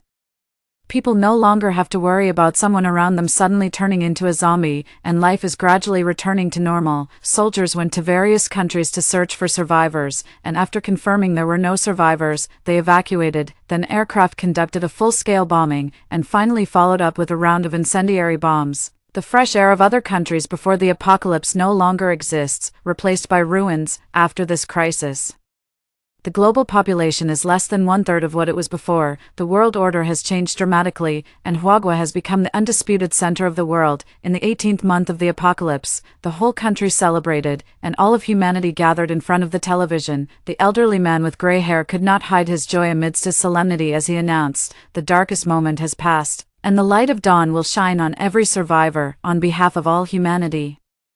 I solemnly declare, we have won. Cheers broke through the clouds. The helicopter no longer dropped medicine, but instead scattered flowers. People spontaneously took to the streets, embracing strangers they didn't know, sharing the joy of surviving the disaster. A few survivors of different skin colors looked on with envy, and the cheering crowd took their hands, joining them in the parade. Tenacious weeds sprout from the cracks in the tiles, blooming into beautiful flowers. All that has passed is now behind us, and we will all enter a new chapter. The future will surely overcome the past. Story 2. As the apocalypse arrived, I was betrayed by a scumbag who pushed me into a horde of zombies. The scumbag's mother said, "You brought this upon yourself by clinging to my son. It's already merciful enough that we haven't devoured you." In the moment I was overwhelmed by zombies, I was reborn. When the apocalypse came, the city turned into ruins, and tens of thousands of zombies swarmed like locusts, bound hand and foot. I watched as pairs of bloody hands pierced my body. Suddenly, the urgent ringing of a bell jolted me awake, and sunlight streamed in through the gaps in the curtains. It was just a dream, and I breathed a sigh of relief. But within seconds, a flood of images surged into my mind. Dark shadows over the city, eerie screams, noisy footsteps, faces rotting away. My body unable to move, I sat up abruptly, clutching the blanket and grabbing my phone from beside the bed. The screen read, August 23rd, 2022, 10 a.m. How could this be? I clearly remembered being bitten on the neck by a horde of zombies, the last memory being the foul stench of the undead and the excruciating pain of my throat being torn apart, subconsciously. I touched my neck, smooth and unscathed. I jumped out of bed and pulled open the curtains. The glaring sunlight hit me suddenly. The unusual high temperatures of the past few days had reached 40 degrees. The neighborhood was eerily quiet, with hardly anyone around except for a few delivery personnel moving about below. I gasped for air, trying to calm my racing heart. I had been reborn. Reborn before the apocalypse began. Initially, my best friend who worked at the hospital called me, advising me to stock up and stay indoors. When I asked if something was wrong, she hesitated and simply told me to do as she said. Sensing the seriousness from her tone, I obediently went to the supermarket and stocked up on food and water, preparing to not leave the house for 3 years. Little did I know, the situation was more terrifying than I imagined. Just 2 hours later, the zombie virus outbreak engulfed the city of over 10 million people, turning it into a hell on earth.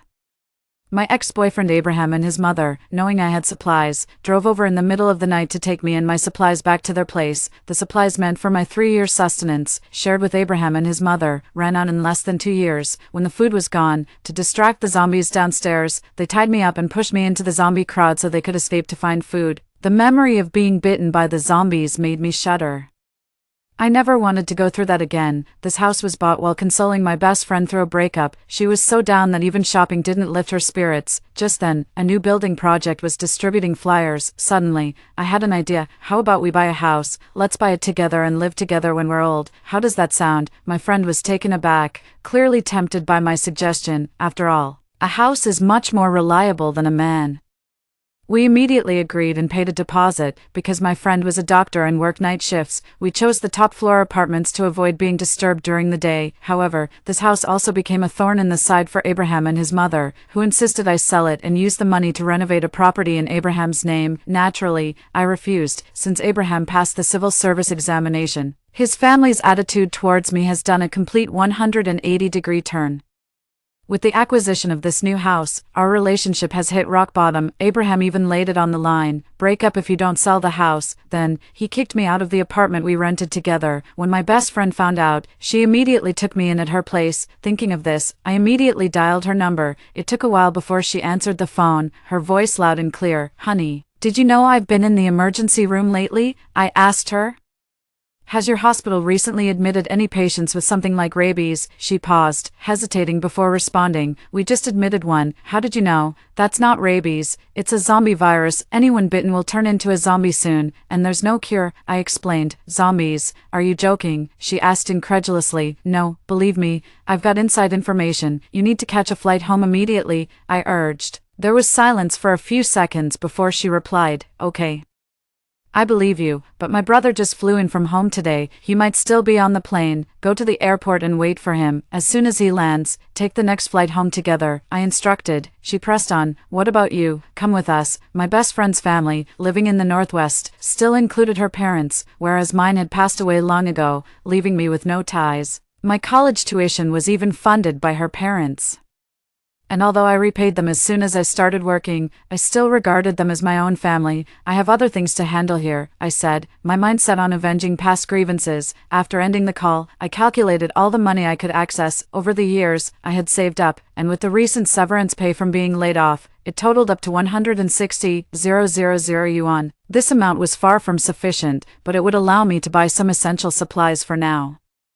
Our residential area was newly developed, lacking complete amenities, with the nearest supermarket 5 kilometers away. Without delay, I called the supermarket to arrange a home delivery. I ordered 20 bags of flour, 5 bags each of various grains, 20 cans of cooking oil, and 10 boxes each of condiments, white sugar, and brown sugar, along with 200 kilograms each of dried goods like black fungus, shiitake mushrooms, and vermicelli. Additionally, I ordered 10 boxes each of snacks, dried fruit, jerky, sausages, instant noodles, hot and sour noodles, and my favorite, snail noodles, along with canned milk powder, soy milk powder, cereals, coffee, and more soy milk powder. Next on the list were hygiene products, especially sanitary pads. I had all the supermarket stock delivered. Then came the electronics. There was an electronics store nearby. I ordered 4 air conditioners, 3 rice cookers, 6 electric frying pans, 10 electric kettles, 10 induction cookers, and 10 electric blankets. I remembered that gas would be cut off half a month after the apocalypse. Cooking would depend solely on solar power. After the apocalypse, temperatures would soar, with blazing sun every day for a year, followed by a sudden drop in continuous heavy snow for several months. Thus, I also planned to buy several gas cylinders, even a stove and coal. This way, when it was too snowy for solar power,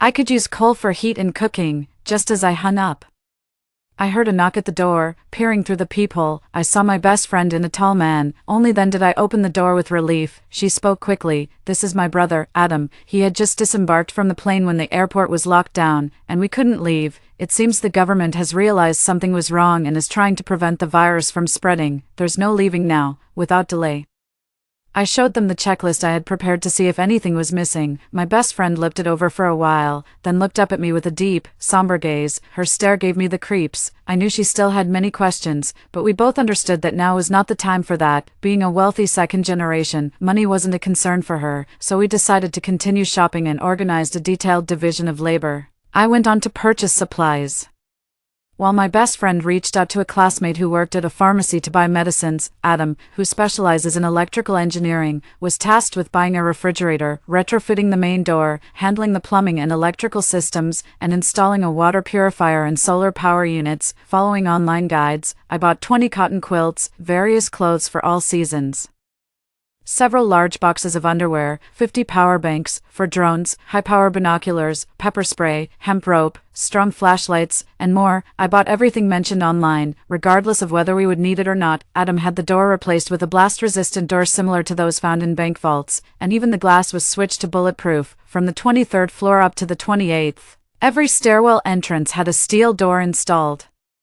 Another door was installed outside the elevator. By 6 p.m., the supplies I had ordered earlier were gradually delivered. It took 7 or 8 trips with a 2-meter truck to get everything. This building had 26 floors, but according to the property management, only we lived above the 20th floor, so if anyone asked, we would just claim to be residents of the 20th floor. By the time we got everything home, it was midnight. I was completely exhausted when I went to bed, and although I thought I would have trouble sleeping, I fell asleep as soon as my head hit the pillow. Early in the morning, just as it was getting light, a sharp scream suddenly rang out from the neighborhood. I got out of bed and walked to the living room. Looking down from the balcony, a woman in pajamas, carrying trash, was knocked down by several frenzied zombies, and other zombies, attracted by the smell of blood, quickly joined in. My best friend, who had also come out, saw this scene and screamed in fright, falling to the floor, her face pale as death. Adam came out of the kitchen, still wearing the little bear apron I had bought, and his face turned pale at the sight. Although I had seen more brutal scenes in the past, this one was still tough to witness. We quietly ate the steamed buns Adam made for breakfast, the mood very somber.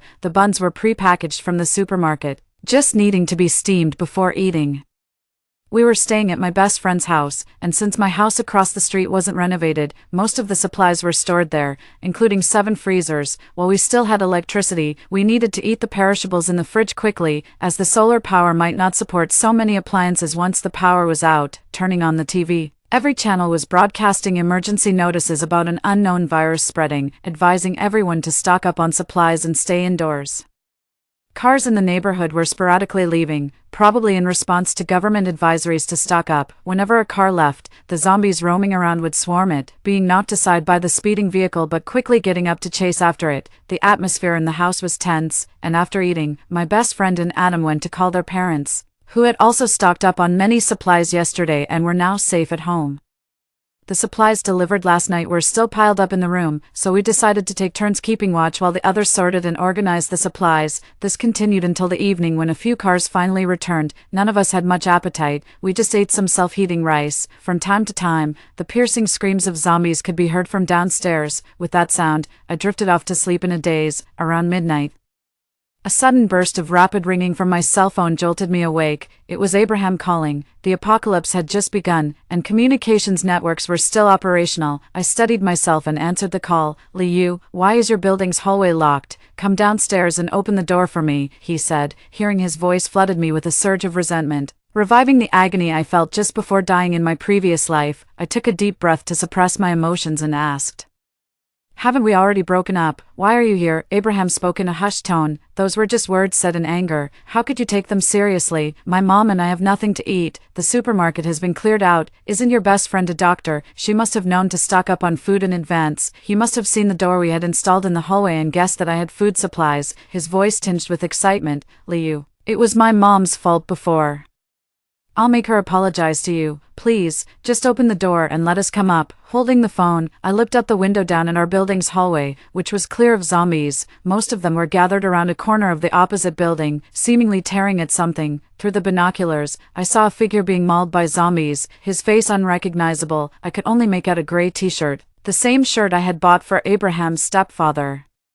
They were still using the same method to divert the zombies, just like I had in my past life. At that moment, it was as if I was looking at myself. A wave of hatred shook me to my core. My hands clenched the phone so tightly that I could barely hear the voice coming from the other end, only a loud roaring in my ears. I picked up a flower pot from the window and threw it down. The shattering sound attracted the zombies, who swarmed over and quickly blocked the hallway. After that, I heard cursing through the phone. Open the door, you bitch. The zombies are coming. It was Abraham's mother's voice, screaming in agony. Liu, you bitch. Just you wait. I'll feed you to the zombies. I couldn't help but laugh in rage. I think you'll be fed to them first. After saying that, I hung up the phone and prepared to return to my room. Turning around, I saw my best friend and Adam standing in the living room watching me. The atmosphere was tense. After a moment of silence, I asked my best friend, do you think I'm too cruel, too terrifying? She looked at me for a long while, then shook her head. I know what kind of person you are. I don't think you're terrifying. She stepped forward and embraced me. Something terrible must have happened for you to act this way towards them. Can you tell me about it? As I looked into the trusting eyes of my best friend and Adam, my heartbeat gradually calmed, and the excruciating pain I felt slowly receded. I told them about my rebirth. After hearing my story, my best friend was so furious she swore loudly, then held me and sobbed uncontrollably. You must have been so scared and in so much pain. Adam's eyes reddened, and without a word, he grabbed an axe and headed out. I quickly stopped him. There are a lot of zombies in the building now. Don't go out. They will attract more zombies with their shouting.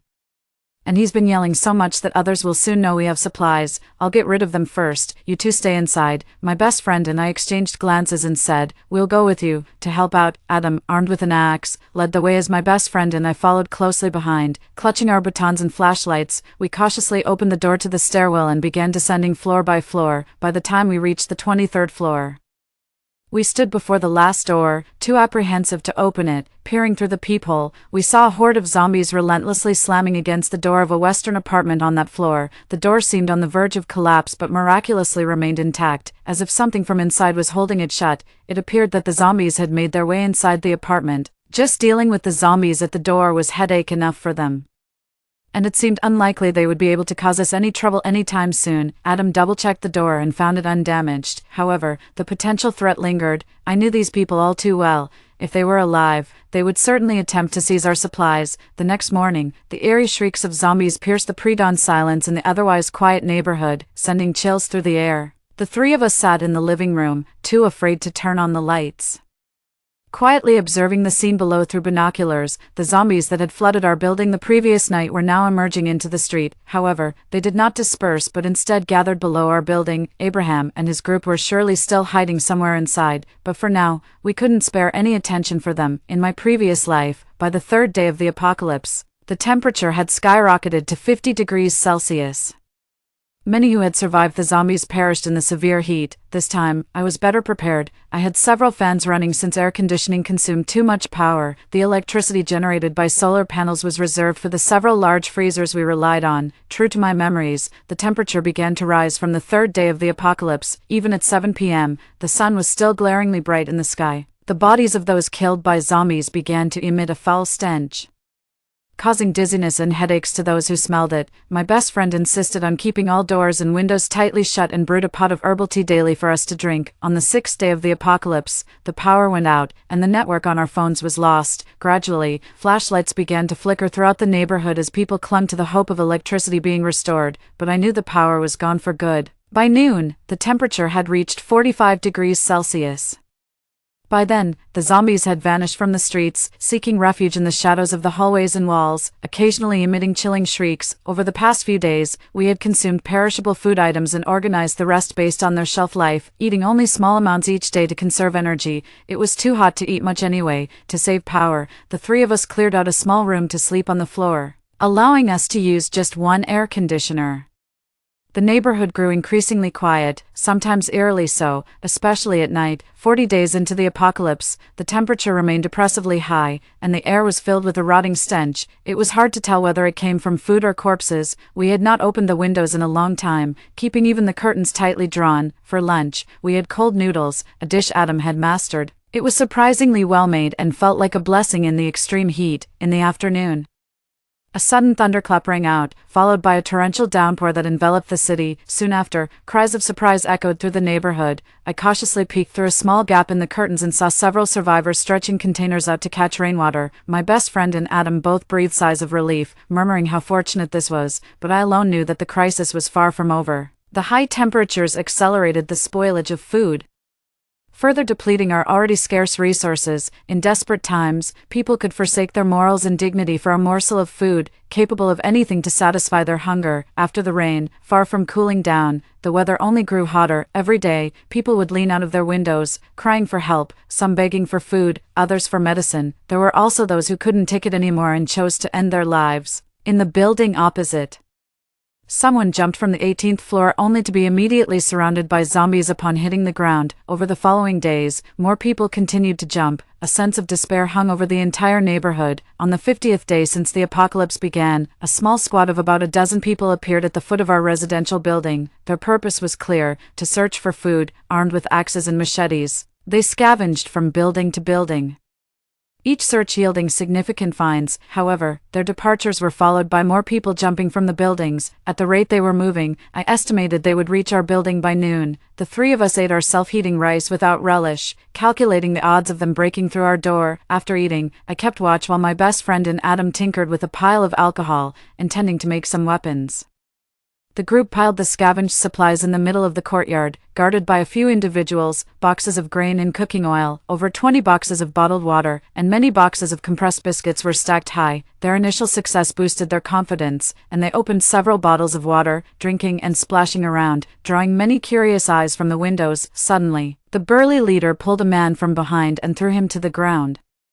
The man's clothes were torn into rags, hanging off him pathetically. As he looked up, the burly leader punched him, knocking his glasses off. Clearly highly myopic, the man began flailing his arms, desperately searching for his glasses on the ground. A man with sly-looking eyes grabbed the bespectacled man by the hair on his forehead and jerked his head back, forcing him to face everyone. The surrounding crowd burst into laughter at his miserable state. Suddenly, my friend exclaimed.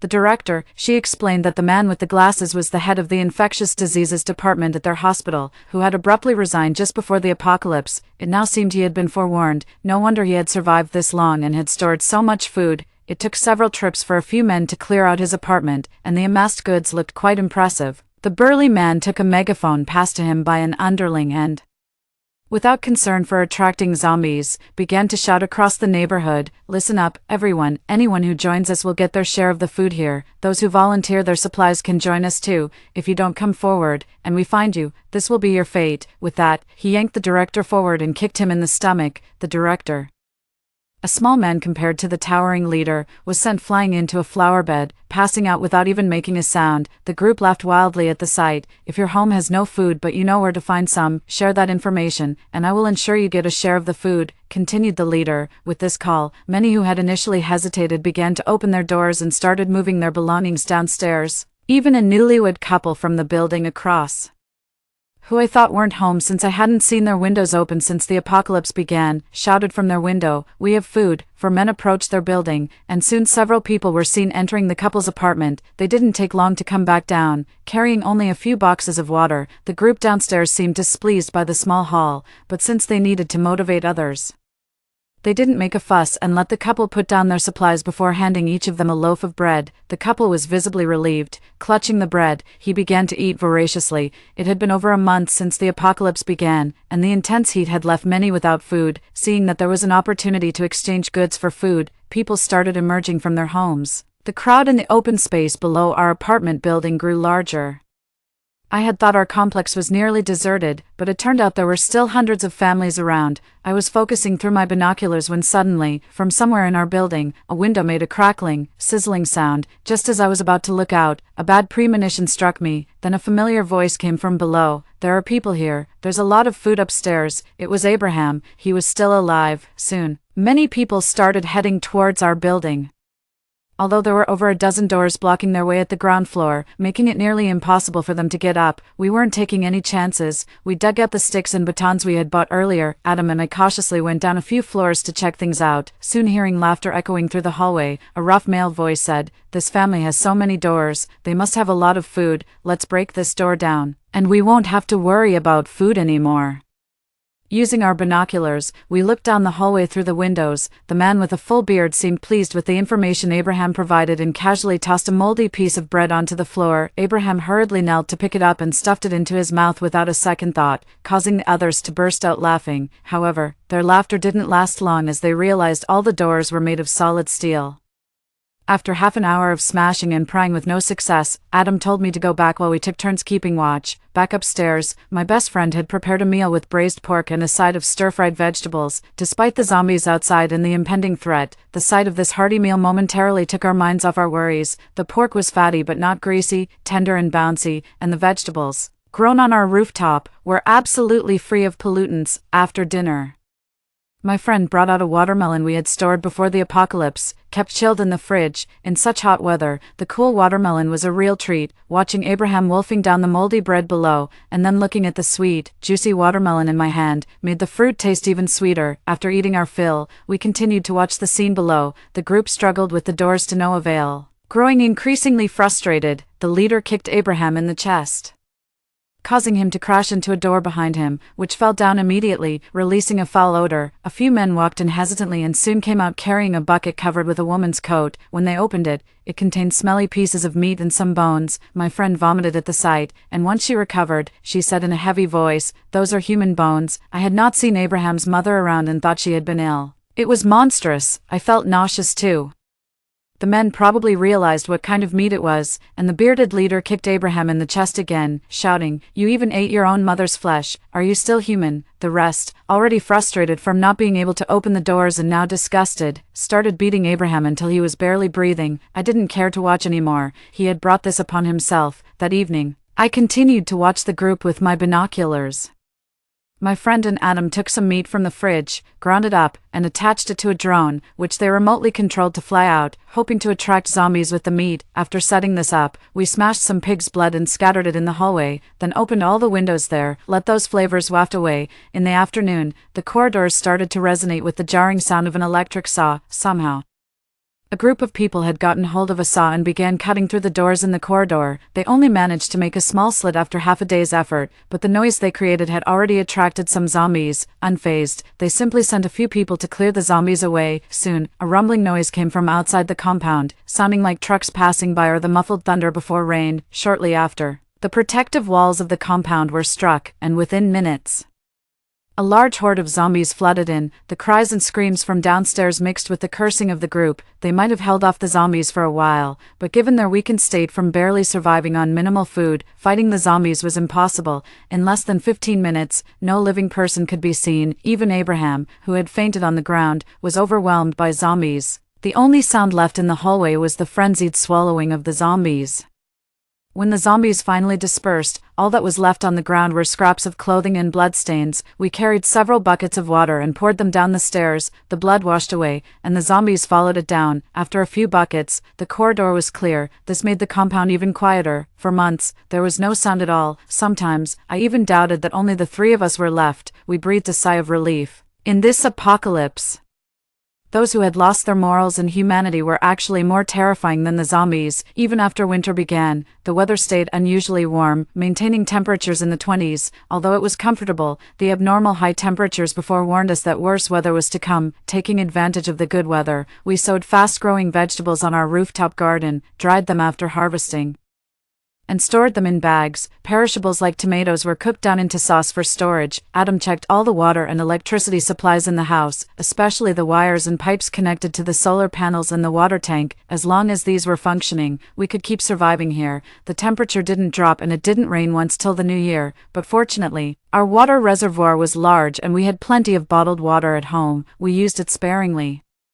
And it was enough. Soon, it was the new year, the most desolate one yet. We cut out paper fortunes to decorate the house, got up early to make dumplings and a few dishes, and even fished out a pondfish to make braised carp for our New Year's Eve dinner. After dinner, we watched recorded New Year's Eve galas from previous years on TV. The sounds from the TV dispelled the loneliness of the moment. In the past, we used to criticize the gala for being dull, with people just standing on stage singing, but watching those programs now brought tears to our eyes. Those were actually the best days. A year and 3 months into the apocalypse, the temperature suddenly dropped. It was still in the 20s the day before, but overnight it plummeted below zero and heavy snow began to fall. Within a few hours, thick snow had accumulated everywhere. Excited, the three of us ran to the rooftop to collect snow. Once the snow melted, it would secure our water supply. The snow continued for several days, and the temperature kept dropping. We had harvested all the vegetables from the rooftop and didn't plan to plant more since even indoor temperatures were very low. The snowfall reduced the efficiency of our solar power, and with the limited electricity, we plugged in only one electric blanket. The three of us sat on the bed, wrapped in blankets, playing cards. Since the electricity was insufficient and the temperature low enough, we turned off all the refrigerators. Following an online guide, we built a large ice chest on the rooftop using the snow. We've frozen all the chicken, duck, fish, and meat. At noon, we made a hot pot with the sun-dried vegetables and tomato sauce prepared earlier, which left us all sweating profusely as we ate. Although more than a year has passed, we still have plenty of supplies. The vegetables we grow on the rooftop are almost enough to sustain us. The only significant consumption is of flour and rice. We still have plenty of meat and dried goods left, enough to occasionally enjoy a hearty hot pot to satisfy our cravings. Aside from the boredom of not being able to go out, life is quite comfortable. The third year of the apocalypse, the temperature has stabilized around 0 degrees, and the number of zombies moving around in the community has decreased. With the air becoming fresher and the previously nauseating smell slowly fading, our food supply is mostly self-sufficient. Although the temperature is quite low, the midday sun is still strong, and we have enough electricity. We built a greenhouse on the rooftop, and the vegetables we grow there are enough to keep us fed without worry. The fourth year of the apocalypse, the community's roads have been completely overgrown with weeds, and it's been ages since I've seen anyone around. Even zombies are rare. Grass has even started growing in the cracks of the rocks on the road, reaching up to 1 meter high and gradually covering some of the paths. Once I even saw a rabbit hiding in there. We've been discussing how to use this time to keep ourselves physically fit, as staying indoors for a long time can weaken our immune system. Suddenly, we heard several gunshots in the distance and immediately became alert. The gunshots were close by, seemingly from someone shooting. Looking in the direction of the sounds, we saw 2 figures speeding in a car from a small path. From this distance, it was hard to see who they were, but they quickly dealt with a few zombies in front of the opposite building and rushed inside. Not long after, they emerged, guarding a woman and a child on each side. I thought we were the only ones left in the community after 3 years. How had these people survived, even avoiding the search party from 2 years ago? The 2 people left the community with the woman and child without lingering, seemingly there to pick them up. It seems that a leader's family members also lived in this community, as mentioned by the salesperson when buying the house. It appears they were the ones picked up. This suggests that maybe the government hasn't completely collapsed, and there's still hope. The car's engine was loud, and soon a large group of zombies surrounded us from all directions. Perhaps due to a long time without food, the zombies were noticeably slower than when the apocalypse first began, and the people in the car quickly drove away. 2 months later, a drone playing a broadcast flew into the community. The zombie virus vaccine has been developed and is being distributed to communities in phases. Please get vaccinated and wait a while longer, as the government is clearing the zombies from all areas. We will soon restore order.